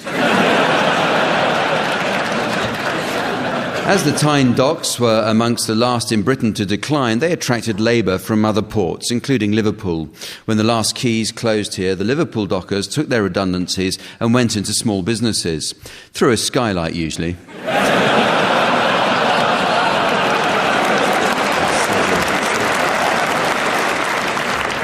The movie director Ridley Scott, who was born near here but grew up in Teesside, is best known for his 1982 film Blade Runner. Genetically engineered organic robots, almost like real humans, inhabit a dystopian acid rain-soaked cityscape. Still, that's Teesside for you.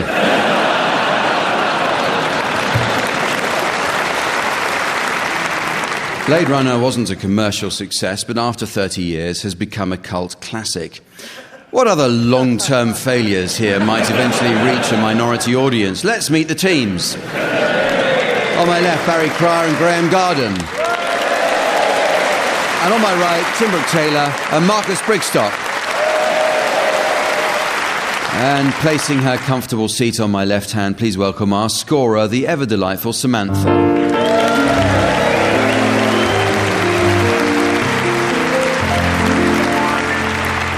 Okay, we start with the round called Uxbridge English Dictionary. The English language has thrown up many words which appear to mean the same thing, but it's important to understand the subtle differences. For example, let's take the words articulation and elocution. Articulation is the coherent expression of thoughts or ideas in spoken words and the manner in which those words are pronounced, whereas elocution is how they kill murderers in America.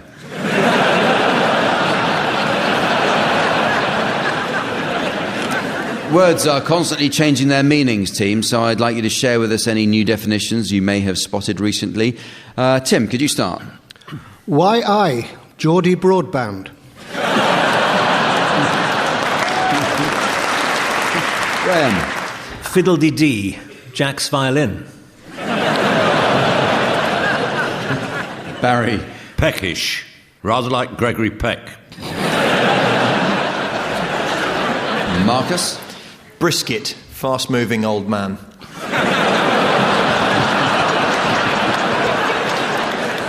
Untidy, let Jack loose.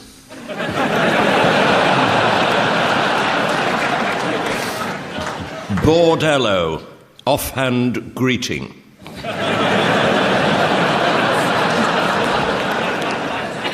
Buffalo, naked greeting.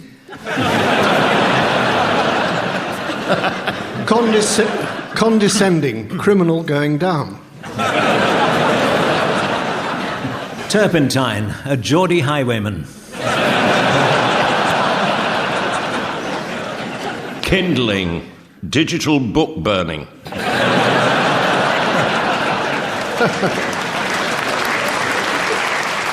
Herbicide, the murder of a Volkswagen Beetle.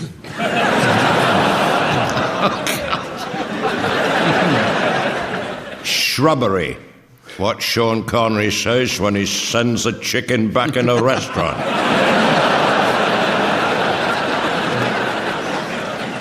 Twirled, Yorkshire.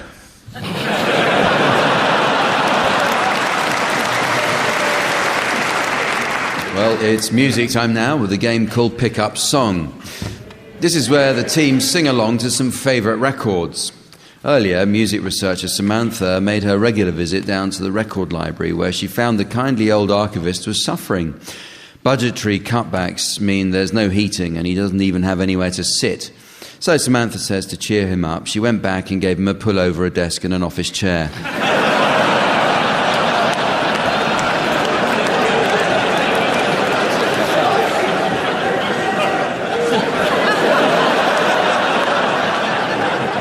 Well, Samantha is now back and poised at the turntable, ready to give the discs a spin. You should sing along, teams, until, at my signal, Samantha turns the volume down. Continue singing, and if, on the music's return, you're within a cheesy quaver of the original, I'll be awarding points. And points mean gaining a tactical advantage over the opposition with the object of winning the competition.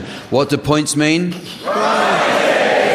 And this week's prize will prove invaluable to anyone considering setting up a vagrant cleaning business. It's this commercial tramp steamer.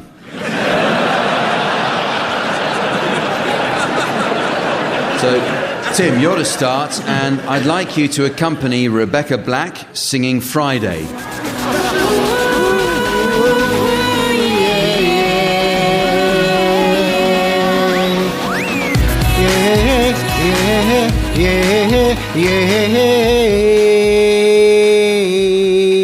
7 up, waking up in the morning, gotta be fresh, gotta go downstairs, gotta have my bowl, gotta have cereal, seeing everything that time is going, ticking on and on, everyone's rushing, gotta get down to the bus stop, gotta catch my bus, I see my friends, kicking in the front seat, sitting in the back seat, gotta make my mind up, which seat can I take? It's Friday, gotta get down on Friday.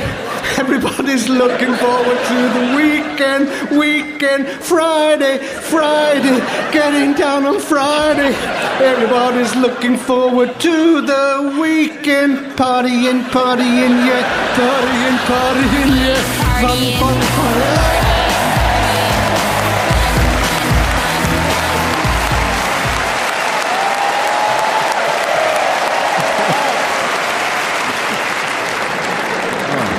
I was beginning to worry for Tim. Okay, so you're next, Barry. I'd like you to accompany. I'd like you to accompany reel to reel, singing "I Like to Move It, Move It." I like to move it, move it.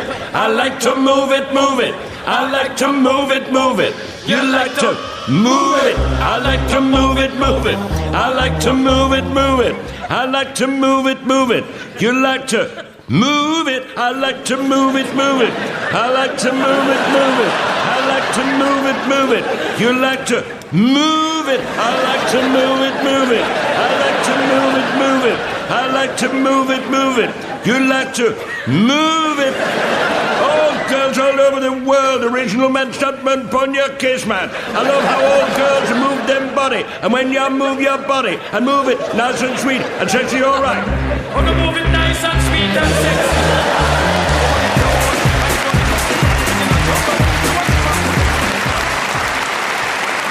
Well, you can say what you like about Barry Cryer.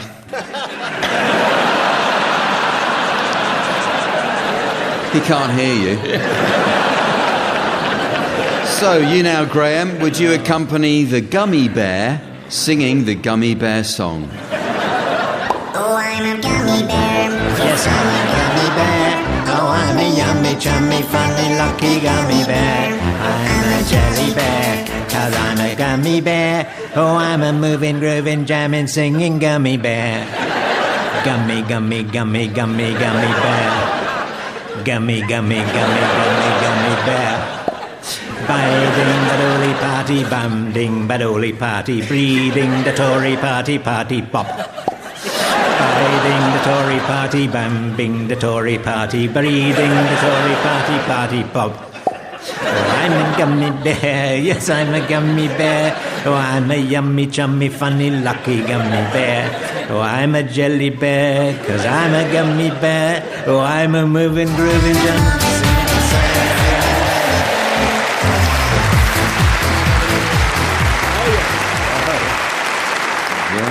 And finally, would you, Marcus, please accompany the Sugar Hill Gang singing Rapper's Delight? Yes. Say hip hop, the hippie to the hip hip hop, and you don't stop. Rock it to the bang bang boogie, say up jump the boogie to the rhythm of the boogie the beat. Now what you hear is not a test. I'm rapping to the beat, and me, the groove, and my friends are gonna try to move your feet. You see, I am Wonder Mike, and I like to say hello to the black, to the white, the red, and the brown, the purple, and yellow. But first I gotta bang, bang, the boogie to the boogie, say up, jump, the boogie to the bang, bang, boogie. Let's rock, and you don't stop. Rock that rhythm, make your body rock. Well, so far you've heard my voice, but I brought two friends along. And the next on the mic is my man Hank. Come on, Hank, sing that song. Check it out, I'm the C-A-S and the O-V-A, and the rest is F-L-Y. You see, I go by the code of the doctor of the mix, and the reasons I tell you why. You see, I'm 6'1" and I'm tons of fun.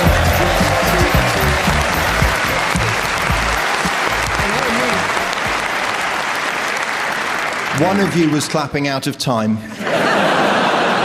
A typical Geordie crowd, determined to make the best of it, aren't you? The teams are going to display their acting skills now in the round called Sound Charades. This is a radio version of the old TV favourite, Give Us a Clue. In the original, the teams weren't allowed to speak, causing the audience to collapse in helpless laughter, in exactly the same way this spoken version doesn't. The Grand Master of the game was, of course, Lionel Blair. He and his team became great friends off-screen, with Lionel often taking them sailing on his yacht. Christopher Biggins recalls how Lionel skippered him and Melvin Hayes regaining control when there was a nasty gale with a huge swell on, trying to blow them off course.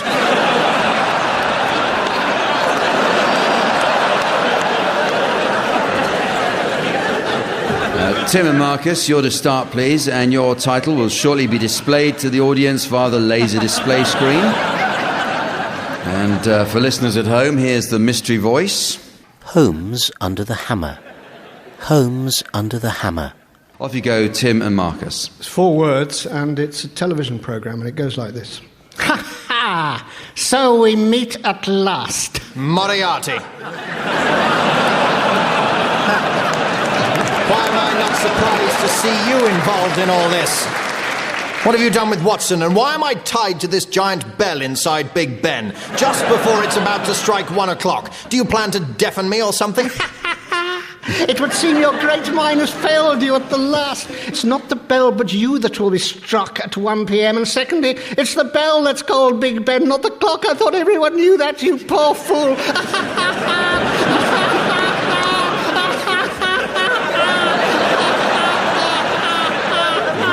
The end.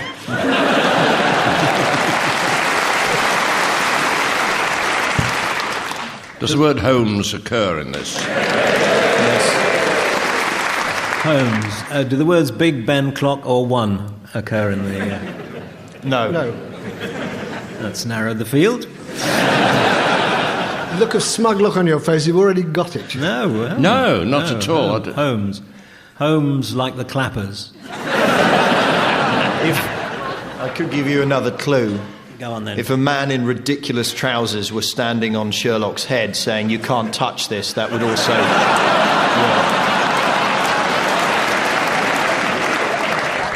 Holmes under the hammer. So, your turn, Barry and Graham, and your title's now being exhibited on the laser display board. And here again is the mystery voice for listeners at home. Whatever happened to Baby Jane?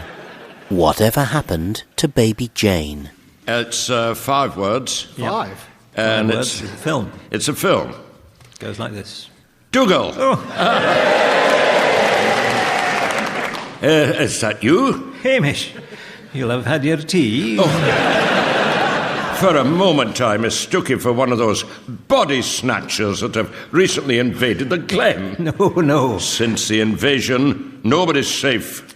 Well, you say that, Hamish, but can you name a single body that has been snatched? By the body snatchers? Aye. Well, there's Big Tam, the bank manager. I haven't seen him lately. Oh, when do you ever see a bank manager these days? True enough. I'll tell you who I haven't seen around.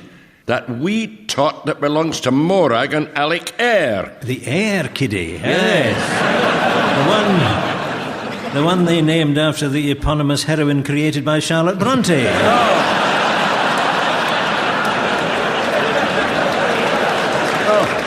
The very same. Aye. Where could she be? You're right.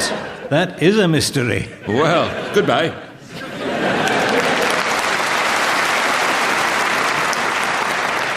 I'm going to presume it's not the invasion of the body snatchers. Oh. I'm close, though, aren't I? You're very close. In that that's also a film. Yeah. Child, baby. Oh, yes. Yeah. Whatever happened to Baby Jane? Yeah.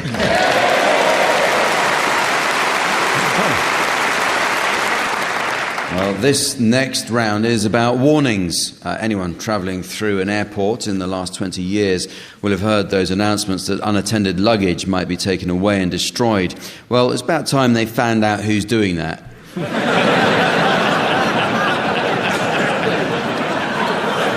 OK, I've been supplied with a selection of cautionary labels which are incomplete, and I'd like the teams to guess what the cautions might be. So we'll start with you, Tim. Here's a cautionary label on a packet of fish hooks. Warning, harmful if... You look like Andrew Lloyd Webber. Harmful, it says harmful if swallowed. If you're Andrew Lloyd Webber. Barry, how about this? To avoid suffocation, keep... breathing out. It's a plastic bag away from head. Graham, caution, remove infant before... cutting cord.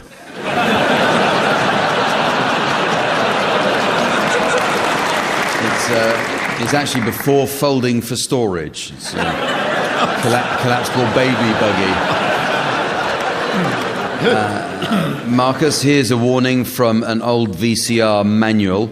Resetting the clock to an earlier time will not... transport you to Sunderland.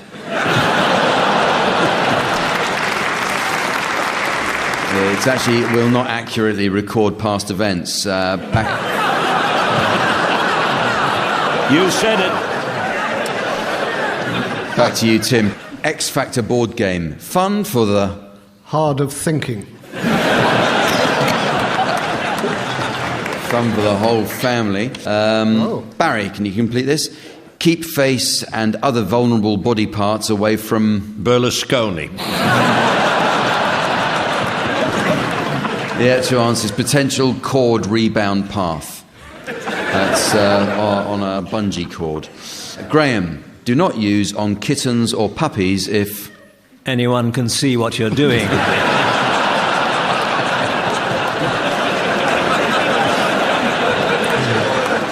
If under 2 weeks of age, it's for flea and tick shampoo.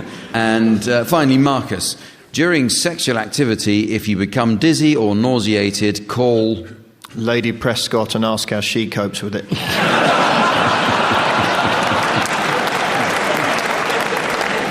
It's from a Viagra package. It says, call your doctor right away. Well, here are some for any of you to have a go at. Preparation H, hemorrhoid cream, use with... gay abandon.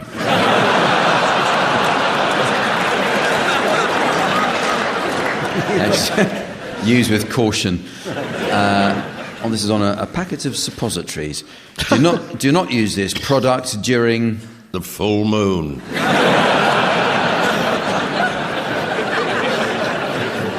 During pregnancy.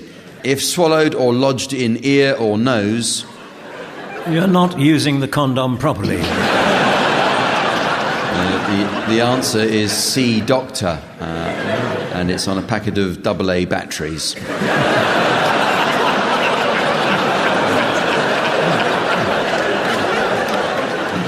X-lax laxatives. In case of accidental overdose, seek... a cork.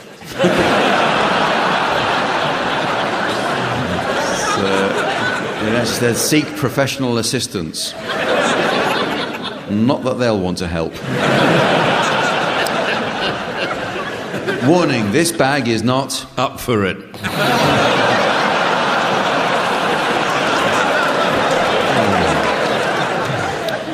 The answer is not a toy. It's a bubble wrap container. Well, it's music time again now with Just a Minim, and it's a musical version of the long-running wireless favourite Just a Minute. So, Colin, if you would please... Hang on, Colin, I haven't finished. I was going to say, if you would please leave the piano alone. We'll get on with Just a Minim. So, please welcome the four vibrant, energetic, pulsating, effervescent, energetic and exciting players who are also lively, entertaining, quick-witted, comical, energetic, amusing, side-splitting, waggish, uproarious and now patronised into a coma. And Marcus, you're to go first, and the song I'd like you to sing with your trademark wit and erudition without hesitation, deviation or repetition is The Runaway Train. Runaway train came down the track and she blew, she blasted. The recently escaped engine moved along the line and she tooted, she blasted. Honks. And Tim has challenged Marcus there after only a few seconds. Tim, what did you notice was amiss there in Marcus's singing? Was it hesitation, deviation, or repetition in this song we love so much? Tim, of course, a great veteran of the game, has played for many, many years. Marcus, more of a newcomer and doing very well, but Tim wasn't going to give him any quarter. And came straight in. Well, Tim. Yes, Graham is now challenged. What was it? Yeah, challenged Tim for hesitation. I think that's a fair challenge, Tim. You hesitated there, rather. You didn't come in with the nature of your challenge when you were asked to, and Graham rightly picked up on that. Graham, of course, a very experienced player of the game. Over to you, Graham. The free locomotive hurried along, the two pieces of metal, her whistle wide and her throttle back, and she, oh God, tooted, hooted, prooted, nooted and wooted. The engineer said the machine must halt, and Marcus has challenged Graham, doing very well there, but Marcus seems to have noticed a chink in the armour. What was it, Marcus, that alerted you? It was a deviation from words. It was, I think, Marcus. And music, too. Marcus, a less experienced player of the game, although he was able to notice that you did indeed deviate from the words, Graham. Graham, quite old, but still got some of his marbles. So, yes, correct challenge there, Marcus. You take over, and there are only 3 seconds left to go. The engineer said the train must halt, and she screeched. And I'm afraid the whistle went when Barry challenged there. What was going to be the nature of your challenge? I thought we'd had train rather pointedly before Marcus actually uttered the word. Yes. Well, I'm sorry, Barry. I'm afraid no one here has a clue what you're talking about. It's all rather sad, isn't it? Well, I tell you what we'll do. We'll start with a second song, and Barry, you can begin with the second song, which is Tequila. Would you please start, Barry?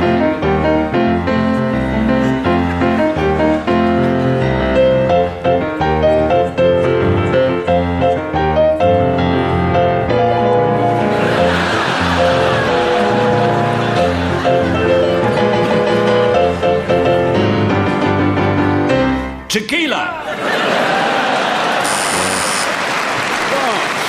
Well, Graham has challenged there. What was the nature of your challenge, Graham? Impending repetition. Impending repetition. I don't think we can quite give you that. Put me to the test. But the audience enjoyed your challenge so much that I will give you an extra point for that in this game that we do love so much. And remember, this is going out not only to Great Britain and her dominions and Commonwealth, but also her colonies and dependencies, the Raj, Malaya, Siam, Abyssinia, Gaul, Macedonia, the Holy Roman Empire, the Ottoman Empire, the world of leather, and Seaton Karoo.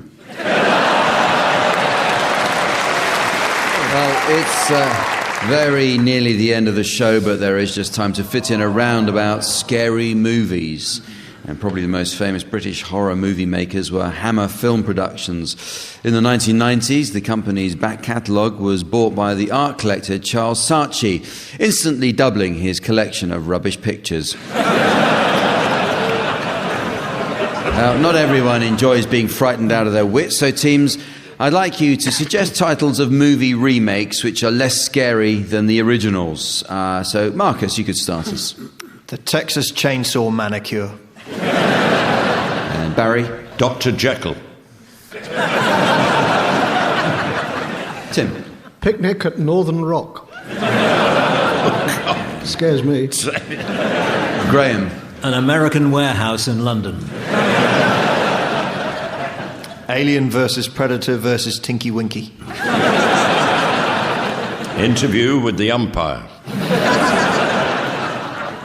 Mary Shelley's Franken Spencer.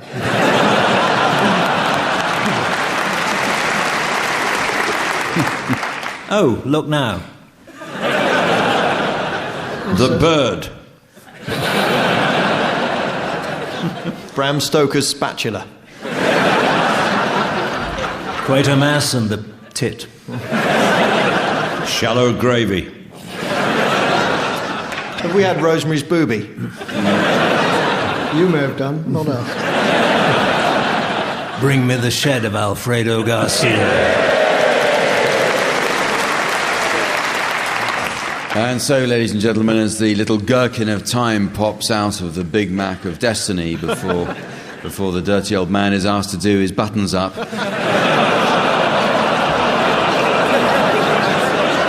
I notice it's the end of the show. So from the team, Samantha, myself, and the good people of Gateshead, it's goodbye. Goodbye!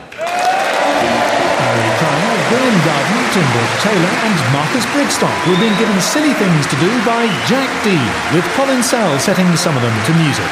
The programme consultant was Ian Pattinson, and the producer was John Naismith.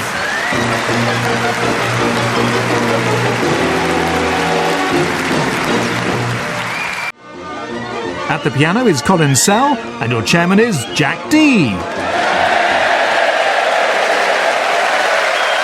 Hello and welcome to I'm Sorry, I Haven't a Clue. You join us on a second visit to the town of Doncaster. Yorkshire's answer to what's that place you speed through to get to York? The old part of Doncaster is well known for its alternative lifestyles and spiritual practices. Earlier this year, an absent-minded keeper from the wildlife park took an orangutan to be treated at the acupuncture clinic, but by mistake went next door into the voodoo temple. And when the needles were plunged into the orangutan's flabby orange backside, 3,000 miles away, Donald Trump collapsed, clutching his face.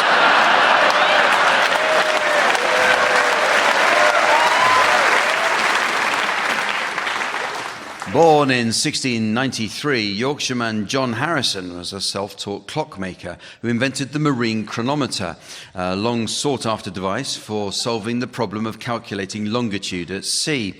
When Harrison died, he left over 1,000 clocks, watches and chronometers. It took nearly a year to wind up his estate.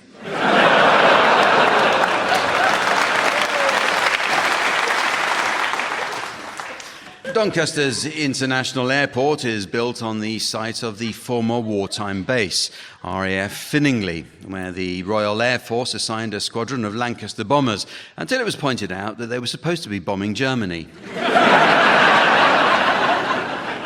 After his capture, Wilhelm von Lindeiner, the World War II commandant of the infamous POW camp Stalag Luft III, was imprisoned in Doncaster. Released in 1946, Lindeiner chose to stay in Yorkshire, retiring to a bungalow on the coast. When he died in Bridlington, he was cremated there, where, as a mark of respect, mourners spread his ashes by shuffling around, dropping them down their trouser legs.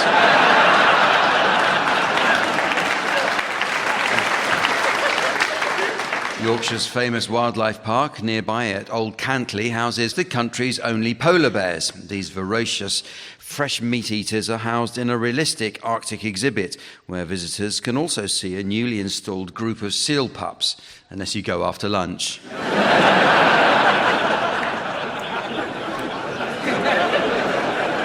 The Yorkshire Equal Opportunities Board was founded in Doncaster, and in 1999 they appointed their first woman commissioner, Jennifer Watson. With her honours degree in human resources, the board said Miss Watson not only brought a new perspective to equal opportunities, but also made a cracking cup of tea.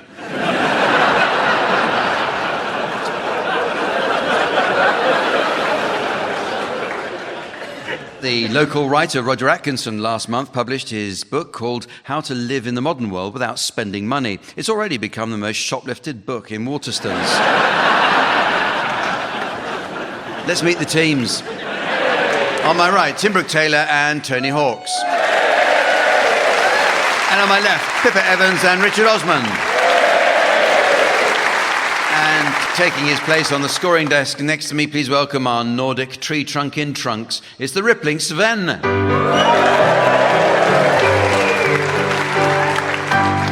Well, we start this week with some new additions to the Uxbridge English Dictionary.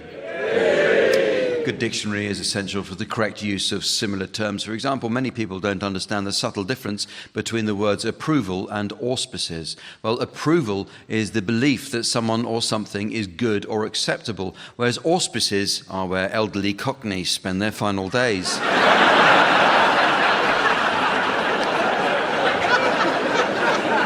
But the meanings of words are constantly changing, team. So your suggestions, please, of any new definitions you may have spotted recently. Richard, you can start. Midwifery, halfway through breaking wind.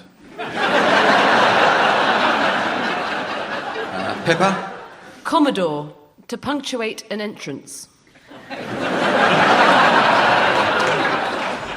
Tim? Arbitrate, a pirate reminiscing about internet download speeds.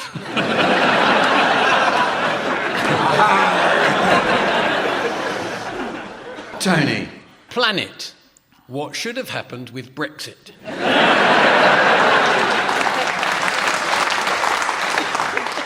Effluent, well-off southerners. Hyacinth, an elevated keyboard. Sounding board, Melvin Bragg's speaking voice.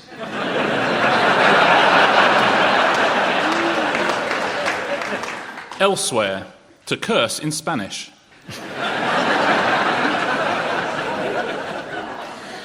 Dim sum, maths is not your strong point. Paucity, Scunthorpe. Buffoon, wind instrument with an inflated sense of its own importance. Coquette, a small penis. Hogwarts, STD suffered by David Cameron.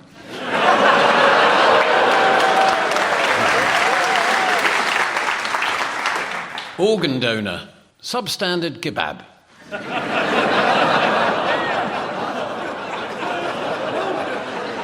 Servile, Philip Green.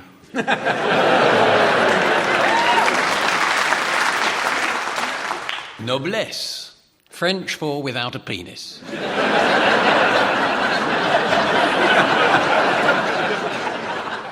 Tenacity, community of incontinence sufferers.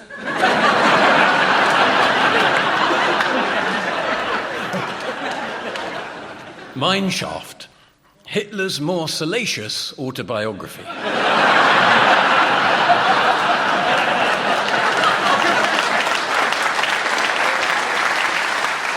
Okay, the teams are going to sing along to some well-known songs now in the round called Pick-Up Song.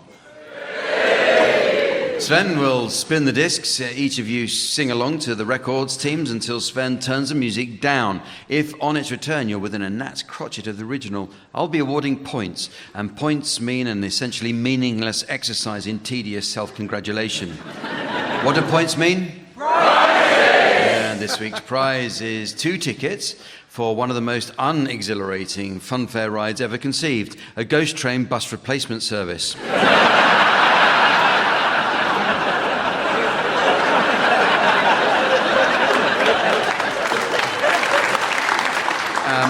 So, Richard, I'd like you to start, and I'd like you to accompany the Arctic Monkeys singing I Bet You Look Good on the Dance Floor.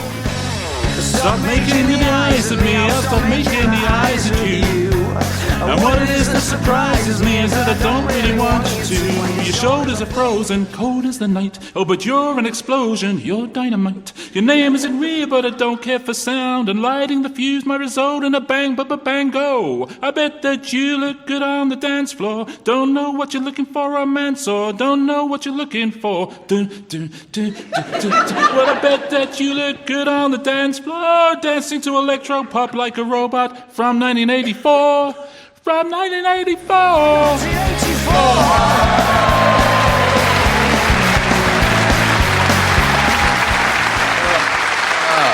Thank you, Richard. Okay, well, you're next, Tim, and I'd like you to accompany Wheatus singing Teenage Dirtbag. My name is Noel. I have a dream about her. She rings my bell. I got gym class in half an hour. Oh, how she rocks. in keds and tube socks. But she doesn't know who I am. And she doesn't give a damn about me. 'Cause I'm just a teenage dirtbag baby. Yeah, I'm a teenage dirtbag baby. Listen to Iron Maiden, baby, with me.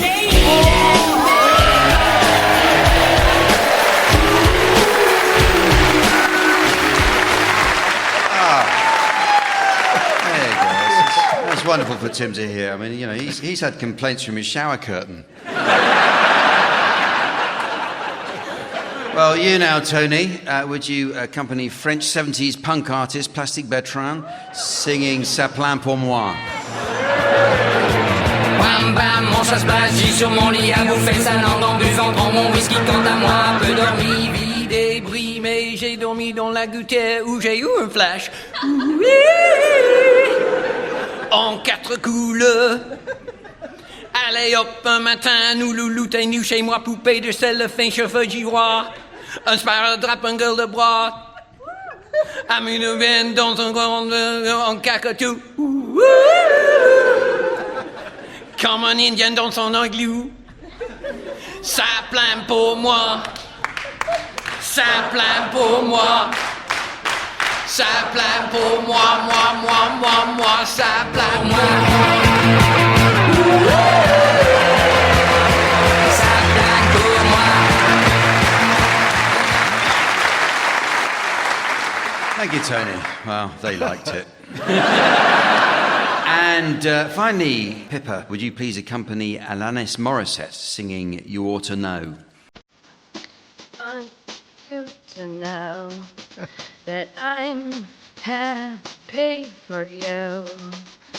I wish nothing but the best for you both. Another version of me, is she perverted like me? Would she go down on you in a theater? Does she speak eloquently? And would she have your baby? I'm sure she'd make a really excellent mother. 'Cause the love that you gave that we made wasn't able to make it enough for you to be open wide. No! And every time you speak her name, does she know how you told me and hold me until you died? Till you died while you're still alive. And I'm here to remind you of the mess you left when you went away. It's not fair to deny me of the cross I bear that you gave to me. You.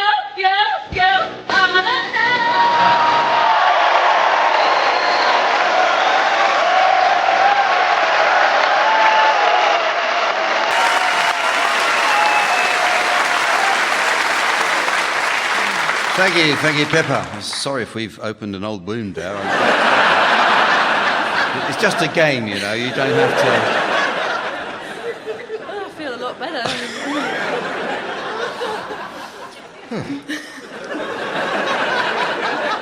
Well, the teams are going to do a spot of acting for us now in the round called Sound Charades. This is a variation on the old TV favourite, Give Us a Clue, the show that featured Mine Master General Lionel Blair. Sprightly veteran Lionel is still active, and the recent one-man show received a 5-star review from the theatre critic of Out of 100 magazine.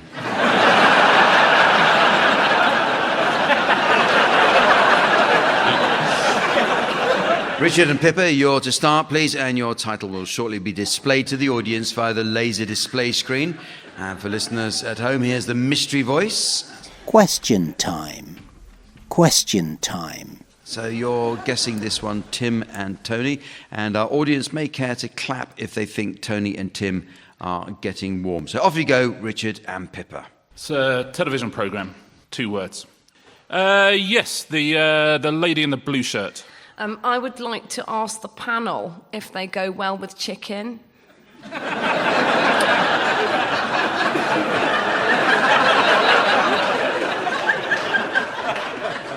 And the lady, yeah, just at the top, the lady in the glasses, please. Is the okay to buy you freeze-dried? Or are fresh sprigs preferable? I think we've got time for one more. I think we'll take the man with the beard and the UKIP badge, please. Is it true you originally come from Greece? It's a disgrace! That's all from us. Good night.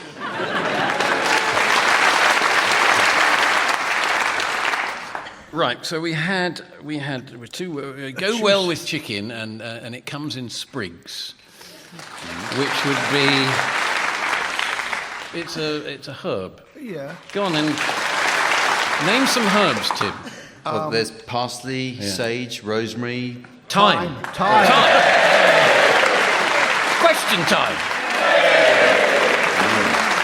I imagine, though, you were also thinking, I thought there was only 2 people on that team, and I heard at least 3 different people on that team. And I thought my Fiona Bruce was particularly good. Here's a further title going on the laser display board for you, Tim and Tony. And once again, the mystery voice for listeners at home.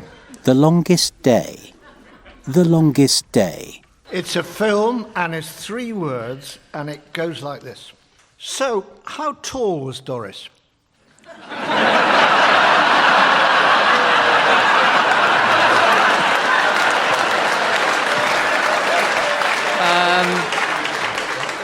5'7". And what about Sir Robin?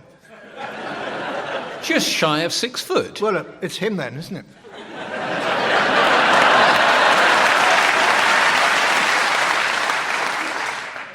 I wonder if it's The Longest Day.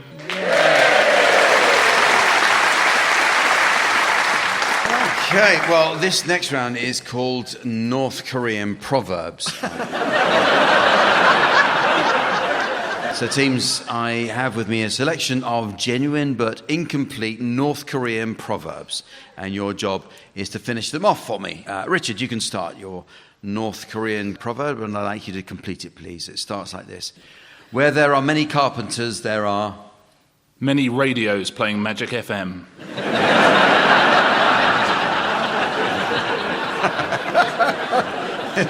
As he finishes, where there are many carpenters, there are curved walls. Tim, a frightened tiger... needs a very big litter tray.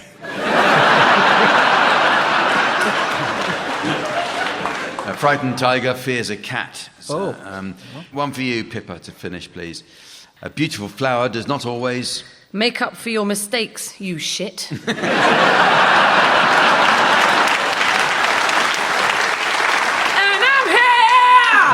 remind you!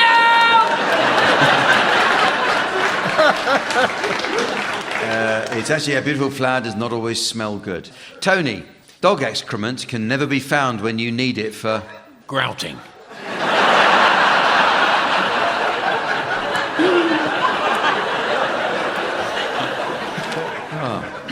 It's actually dog excrement can never be found when you need it for medicine. Yes, I know. It's very good for sore throats, apparently. Takes your mind off it, anyway. Well, here are some for any of you to have a go at. Do not kill a mosquito with a... large family.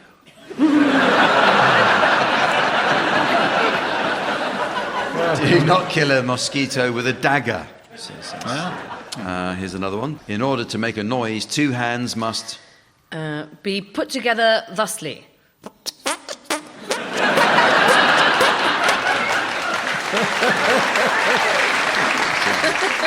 How many other things can you do? Yes, in order to make a noise, 2 hands must meet. Another person's bread might look bigger, but... you have to agree that those baps are enormous.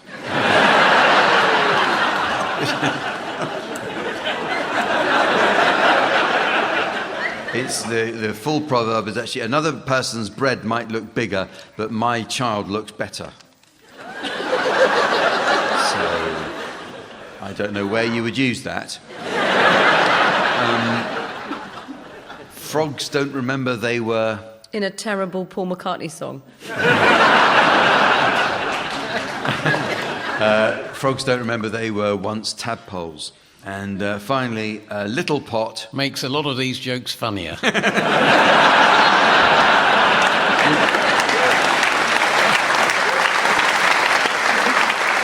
Right. It's actually a little pot boils more quickly. Okay, teams, well, the next round is called Car or Bedroom. Tim has been telling us he's thinking of upgrading his old Audi, which he says is vital for getting him to his various gigs and professional engagements throughout the country. If you're interested, he says it's a bargain, just 5 years old and 3 miles on the clock.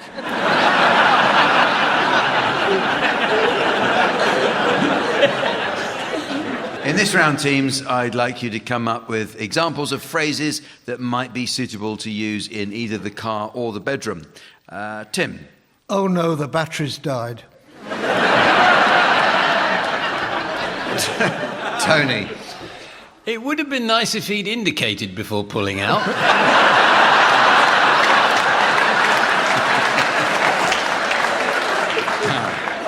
Pippa. Have a rummage around, you might find some Murray mints in there.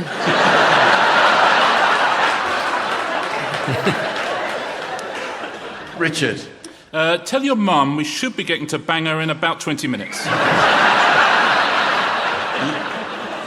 Are we nearly there yet?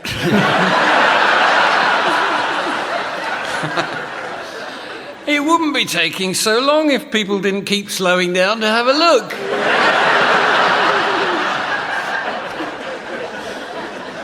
Well, you stuck your thumb up, so I stopped.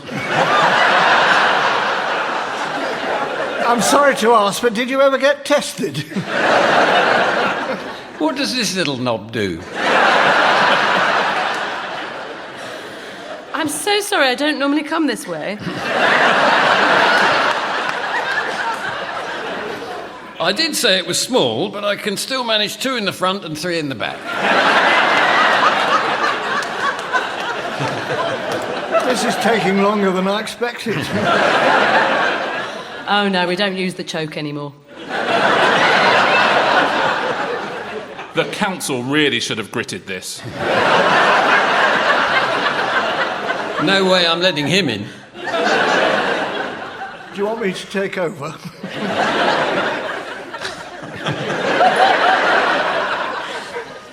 Well, it's now time for some music in the game called Swanee Kazoo.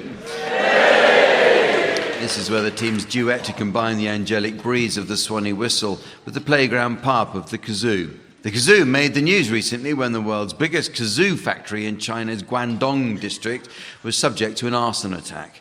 A local fire chief said it put a huge strain on his men. At one point, they nearly ran out of petrol and matches.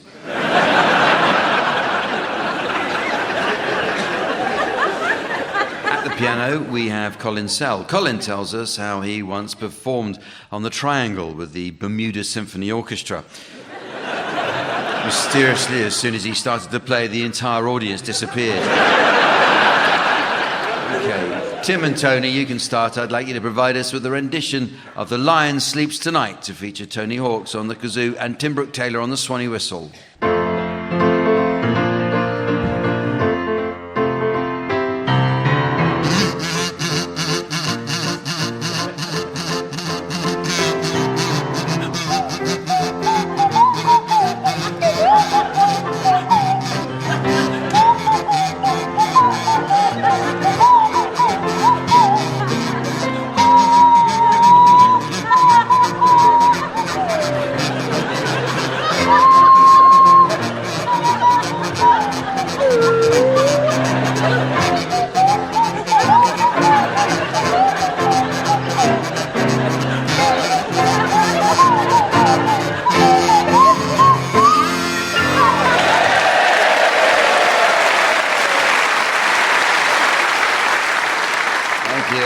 You now, Pippa and Richard, I'd like you to provide us with a rendition of Don't Go Breaking My Heart to feature Pippa Evans on the kazoo and Richard Osman on the Swanee whistle.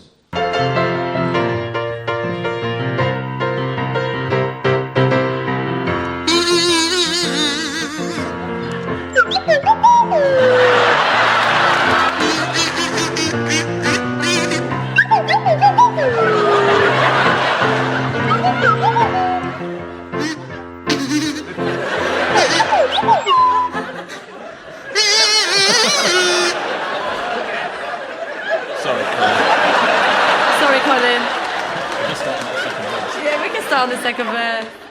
Colin would like to... You'd like to start it again, would you, Colin? Yeah, Colin... Sorry, Colin. Don't apologise, he's a vibe killer.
Well, it's very nearly the end of the show, but there's just time to fit in a quick round of ancient Roman songbook.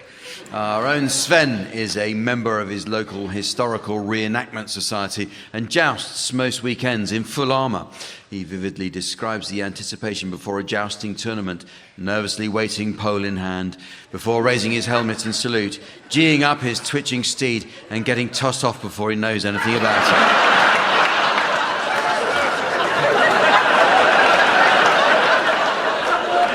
Anyway, teams, in honour of Doncaster's Roman past, I'd like you to suggest song titles likely to appeal to an ancient Roman audience. Tim, you can start.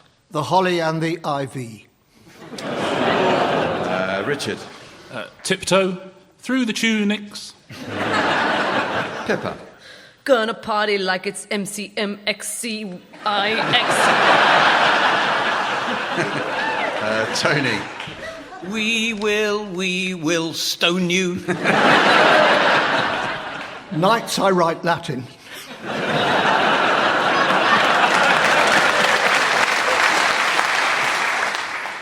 We don't need another Nero. Gauls just want to have fun. C's a jolly good fellow. Like a Virgil. A little less crucifixion and a little more action. Do you think I'm Sextus? And so, ladies and gentlemen, as the stag party of time overdoes the duty free of destiny, and the Falaraki-bound EasyJet flight of fate is grounded by the pissed-up passengers of posterity, I notice it's the end of the show. So from the teams, Sven, myself and our audience here in Doncaster, it's goodbye. Goodbye. Tim Brooke Taylor, Tony Hawks, Pippa Evans and Richard Osman were being given silly things to do by Jack Dee, with Colin Sell setting some of them to music. The programme consultants were Ian Pattinson and Fraser Steele, and the producer was John Naismith.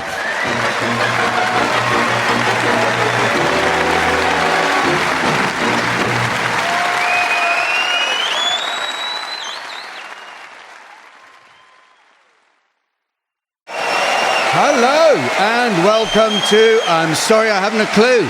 You join us this week at the Pavilion Theatre in the fine city of Glasgow.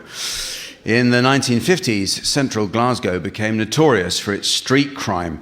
The most prolific pickpocket, wee Jimmy Johnson, was eventually caught red-handed by a Constable McVie, who dragged Johnson the length of Sauchiehall Street, past Buchanan Street, along DL Street, down Buccleuch Street, all the time beating him about the head with his truncheon, and into Rose Street, where he took out his pocketbook and charged him.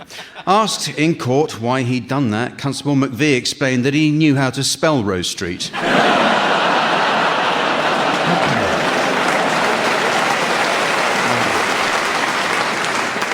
The illusionist Henry McIlvenny worked the variety halls and bars of Glasgow in the 1950s. McIlvenny also discovered the secret to becoming invisible when he passed the hat round in a Parkhead pub.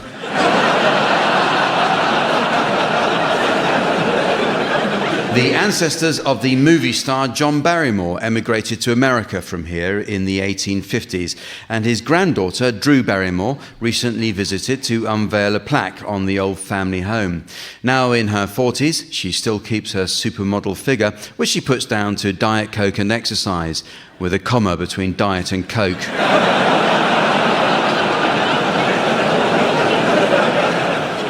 When earlier this year it was discovered that carbon emissions from Glasgow and its surrounding towns will eventually put much of northern England under floodwater, the Scottish Environment Agency immediately sprang into not giving a toss.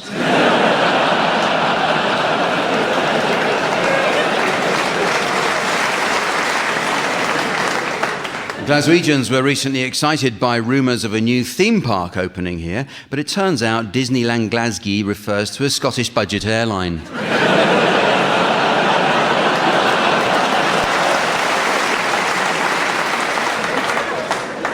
Glasgow's Prestwick Airport is famous as it was visited by Elvis Presley in 1960 when he made a short stopover on his way back from serving in the army in Germany. Elvis never came back to Britain again and passed away in 1977 in the toilet. But he's not the last visitor here to have died on his arse.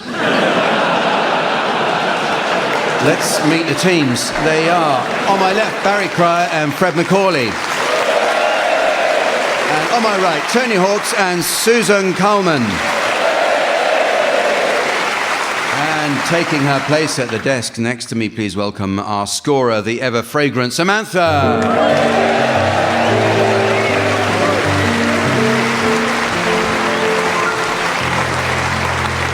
Well, we start this week with a look at the world of literature. A visit to a bookshop is one of life's great pleasures, although it can be confusing. Earlier today in Glasgow Waterstones, Samantha tells us she asked for Fanny Burney and was directed to the medical section.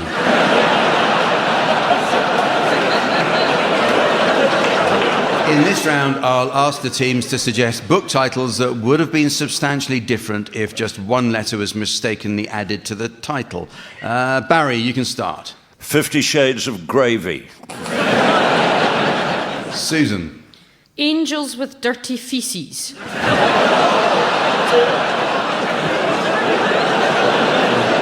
Fred. Hi, Claudius.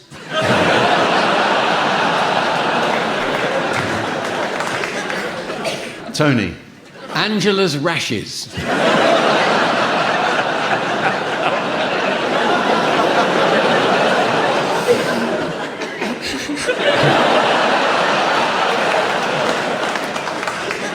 Ian Fleming's Dr. Knob. The Hunt for Fred October. 5 Go Clamping. Wart and Peace. Little Fred Riding Hood. I think you know what I'm up to. Fart from the madding crowd. Finnegan's Awake. Don't Quixote. Harry Potter and the Philosopher's Stoned. Tarka the Rotter. Moby's Dick. Me, Ian Kampf.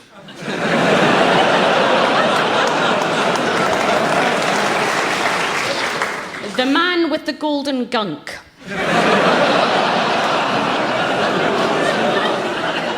Well, it's time now for a musical round as I ask the teams to play one song to the tune of another. This shouldn't be confused with Andrew Lloyd Webber's greatest hits, one song to the tune of Mendelssohn's Violin Concerto. At the piano, we have Colin Sell. And Scottish listeners may be interested to learn that Colin was the man behind Wet, Wet, Wet, still Radio Clyde's most accurate 3-day weather forecast. So we'll start with you, Barry. I would like you to sing the words of Run, Rabbit, Run to the tune of the theme from Swan Lake.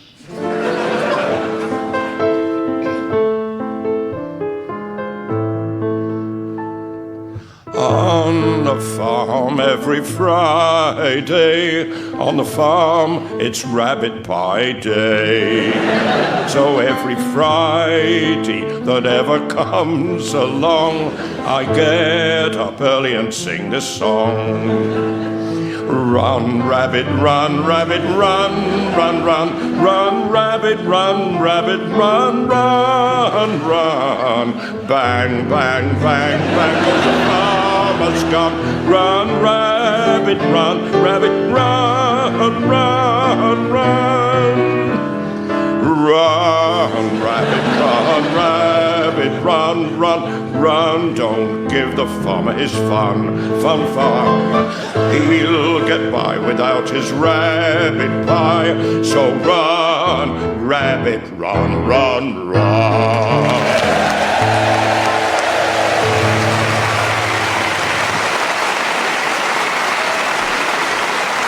Thank you, Barry. Well, it's you now, Susan. I'd like you to sing the words of I Will Survive by Gloria Gaynor to the tune of I Belong to Glasgow.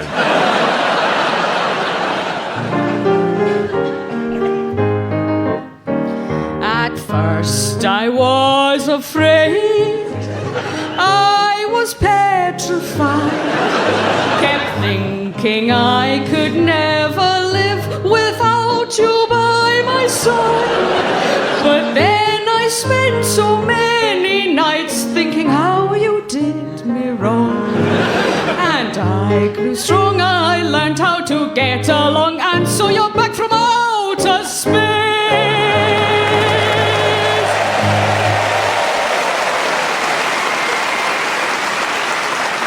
Thank you, Susan. Well, your turn, Fred. I'd like you to sing the words of There's No One Quite Like Grandma to the tune of Scotland the Brave.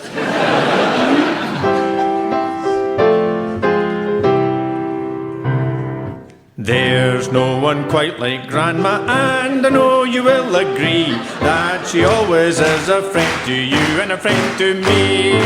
There's no one quite like Grandma, she's there in times of need. For it's bedtime on her knee, to us a book she'll read.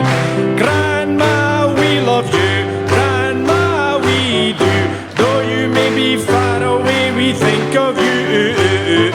And one day when we are older, we'll look back and say there's no one quite like Grandma, she's helped us on our way.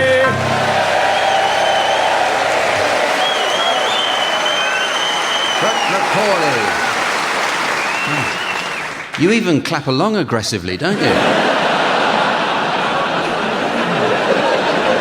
Finally, Tony, I would like you to sing the words of Relax by Frankie Goes to Hollywood to the tune of There's a Kind of Hush by the Carpenters.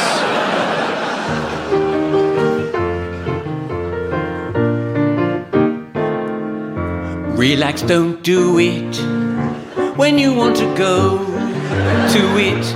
Relax, don't do it when you want to come. Relax, don't do it when you want to come, when you want to come. Relax, don't do it when you want to go to it. Relax, don't do it when you want to come. Relax, don't do it when you want to suck to it. Relax, don't do it when you want to come but shoot it in the right direction, maybe making it your intention, oh yeah. Got to hit me, oh hit me with those laser beams. I'm coming, yeah. Relax, don't do it when you want to come.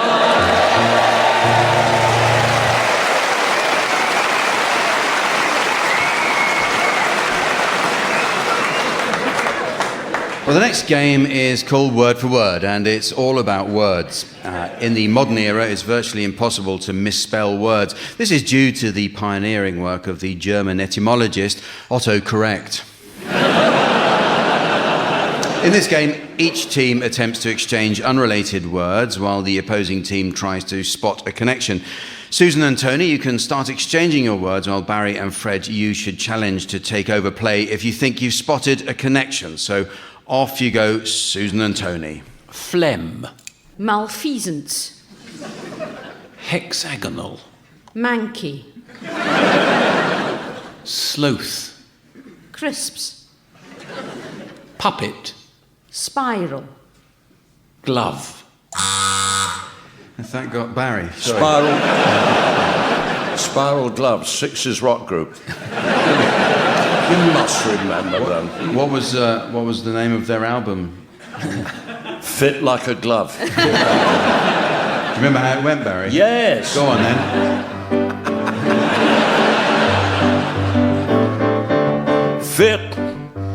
Fit like a glove.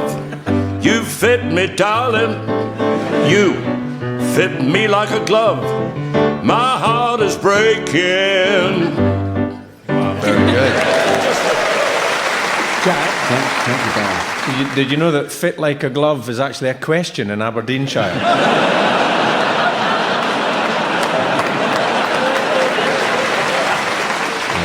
Now I'm not sure what you're getting at. So yes, correct. Yeah, okay. I'll accept that challenge. Spiral Glove, the 60s rock group. So over to you, Barry and Fred, to carry on. Abacus. Tree line. Belligerent. Tugboat. Susan. I saw a tugboat that was looking quite belligerent the other day. It wasn't doing what it was meant to, so I believe a tugboat as a personification of a boat can be belligerent. Thank you. Can be. How could you tell the tugboat wasn't doing what it was supposed to be doing, was it? Because the sailor, if that's the right term, was looking quite annoyed and shouting, "The other way! The other way!"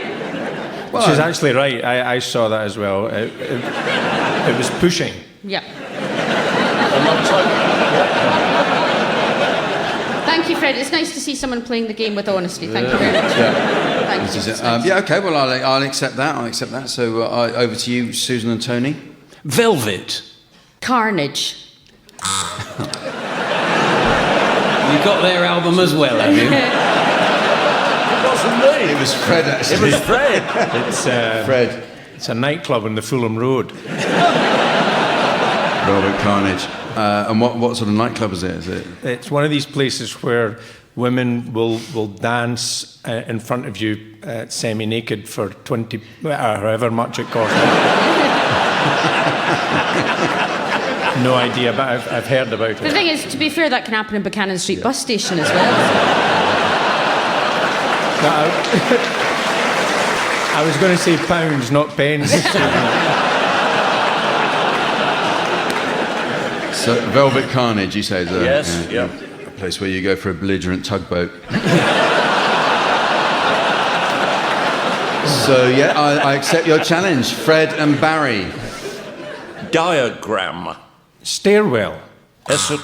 Tony, straight in there. Well, you can't have a stairwell, build it without a diagram of it to start with. I mean, they go together like glove and velvet. Yeah. If you walk down the stairs to the dressing rooms in this building, they were never on a diagram. Yeah. That's right. Right, we'll do one that's 9 inches, then one at 6 inches, another one at 10 inches. Yeah. It's all right if you're sober, Fred. So I'll give that to you, Tony and Susan. Yes, that's over to you two. Oh, but there goes the gong, which tells us it's the end of the game, so we won't know what you were going to come up with next, Tony and Susan. Nor will we know who won. So on to the next round, which celebrates all things Scottish. Greenock gave the world James Watt and his steam engine. Alloway gave the world Robert Burns and his poetry. And Glasgow gave the world the secure online money transfer system PayPal Pal. Teams, I have before me a selection of unfinished Scottish quotes from various sources, and your job is to complete them. All right, so maybe we'll start with you, Fred. Here are some words of Nicola Sturgeon. I've never had a voice coach, but I am about to name drop horrendously here. I did once get some advice on how to project my voice from Sean Connery. He said it's all about where you... shit.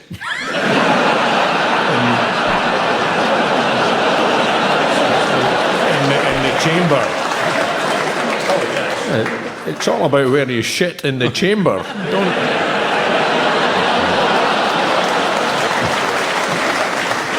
He said it's all about where you breathe. Susan, if for you. This is James VI of Scotland and James I of England on smoking.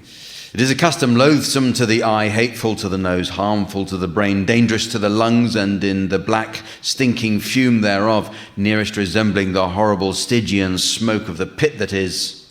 Muirfield Golf Course.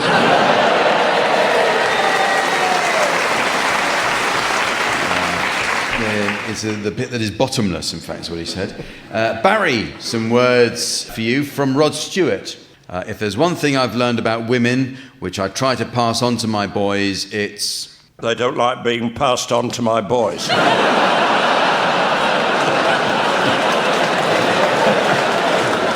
It's listening. Listen to the other side of the story first. Finally, Tony, some words from a commercial for Baxter's Soup. You'd have to go to extreme lengths to find a better cock. Mr. Hawkes.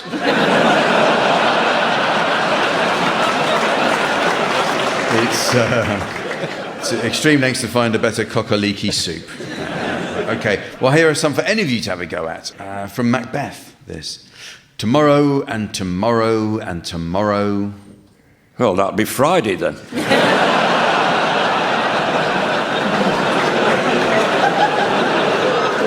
It creeps in this petty pace from day to day to the last syllable of recorded time. Rod Stewart again. My shows are like having a climax. It's like having an incredible natural climax. And then suddenly it's...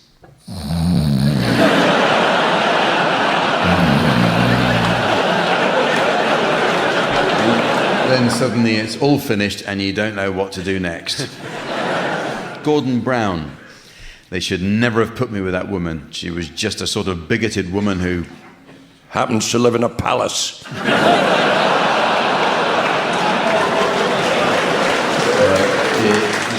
She was just a sort of bigoted woman who said she used to be Labour. Dundee. One city, many... clinics. Many discoveries. Miss Hooley from Balamory. So, what's the story in Balamory? Well, today in Balamory it's a sunny day and everyone here is... topless! is busy going to work and school. Here's Sean Connery. Perhaps I'm not a good actor, but I would be even worse at... systems analysis.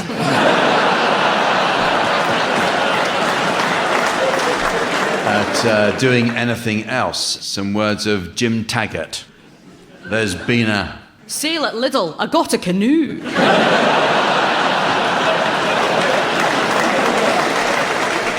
There's been a murder. And finally, it's McVitie's penguin. Pick up a... prostitute.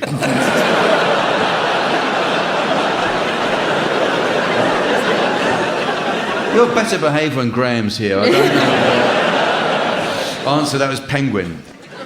This next round is a musical one and entitled Karaoke Koki. Scotland has produced many great singers, including, of course, Rod Stewart, who was born in the Bonnie Glens of North London. Interestingly, Rod's life story is soon to be made into a film, Brave Hertfordshire. Okay, for this game, teams, our audience here in Glasgow have each been issued with a kazoo, and Colin will provide the introduction to a song which the audience will then play on their kazoos. You should buzz in, teams, if you think you can identify the song that they are playing, but if your guess is wrong, the audience must pick up again from where they left off. So are you ready for this, audience? Just to let you know, that was quite aggressive. I know you don't know you're doing it, but the title of your first song will now be relayed to you via the laser display screen. And for listeners at home, here's the mystery voice. Flower of Scotland. Flower of Scotland. So if you're ready, off you go, please, Colin.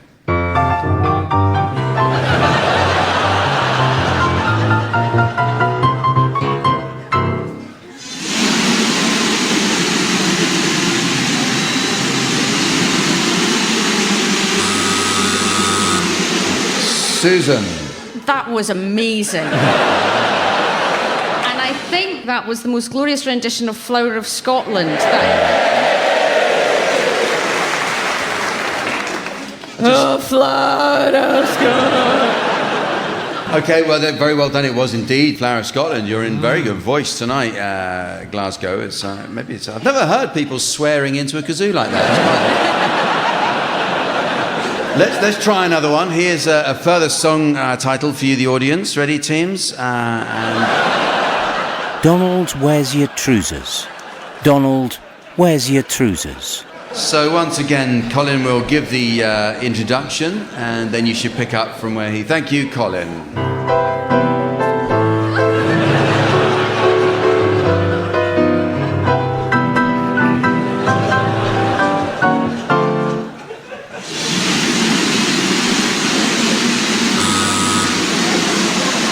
Fred. Clearly there's something wrong with the digital display. That, once again, is Flower of Scotland. It wasn't Flower of Scotland. I think you came in... In fairness, I think there's rather too many of you playing, and you made the bold decision to play it in the round, which didn't help. So I think we should we'll cut it down in numbers a little bit now.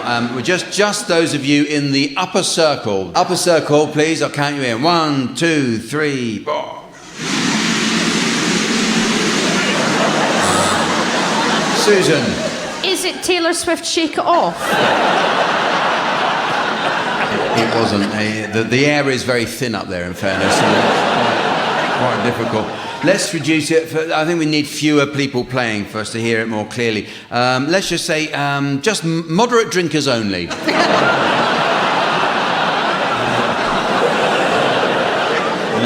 Maybe not. Okay, just...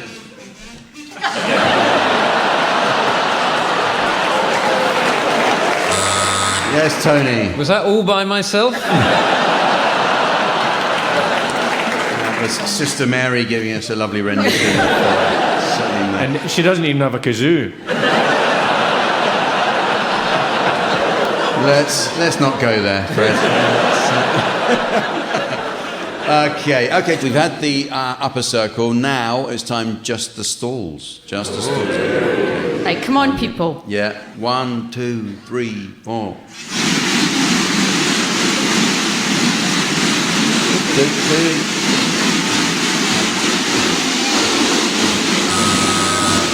Tony. Donald, where's my trousers?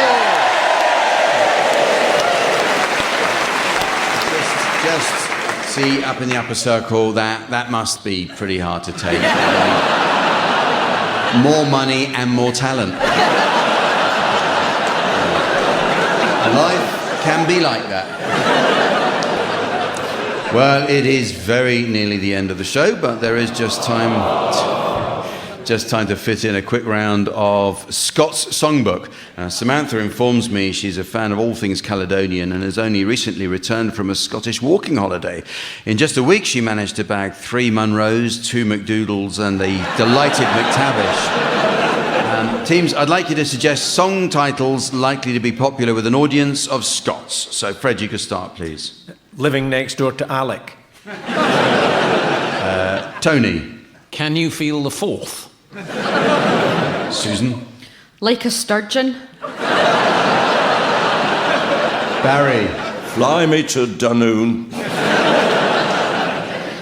Hold Me Closer, Ya Wee Dancer.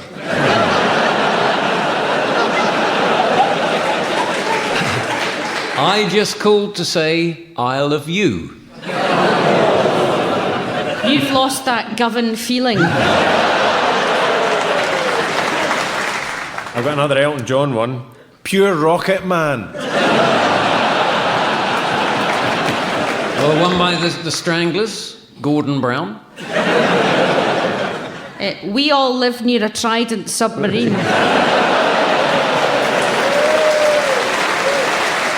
If I had a hammer, I'd toss it in the morning. Sunday Bloody Herald. Jambalaya, aye.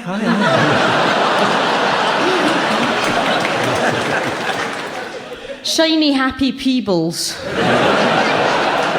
Cabers, everybody needs good cabers. Pishing on a star. Is you is or is you ain't from Paisley? I'm a Bobby girl.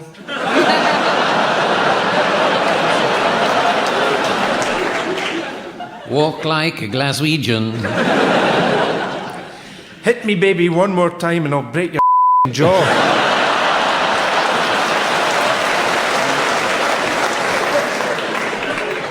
And so, ladies and gentlemen, as the vicious wind of time whistles up the real Scotsman's kilt of eternity, and the scrotal sack of serenity puckers beneath the sporran of existence, I see it's the end of the show. So from the teams, Samantha and myself, and our audience here in Glasgow, it's goodbye. Goodbye. Barry Cryer, Tony Hawks, Susan Calman and Fred Macaulay were being given silly things to do by Jack Dee, with Colin Sell setting some of them to music. The programme consultants were Ian Pattinson and Fraser Steele, and the producer was John Naismith.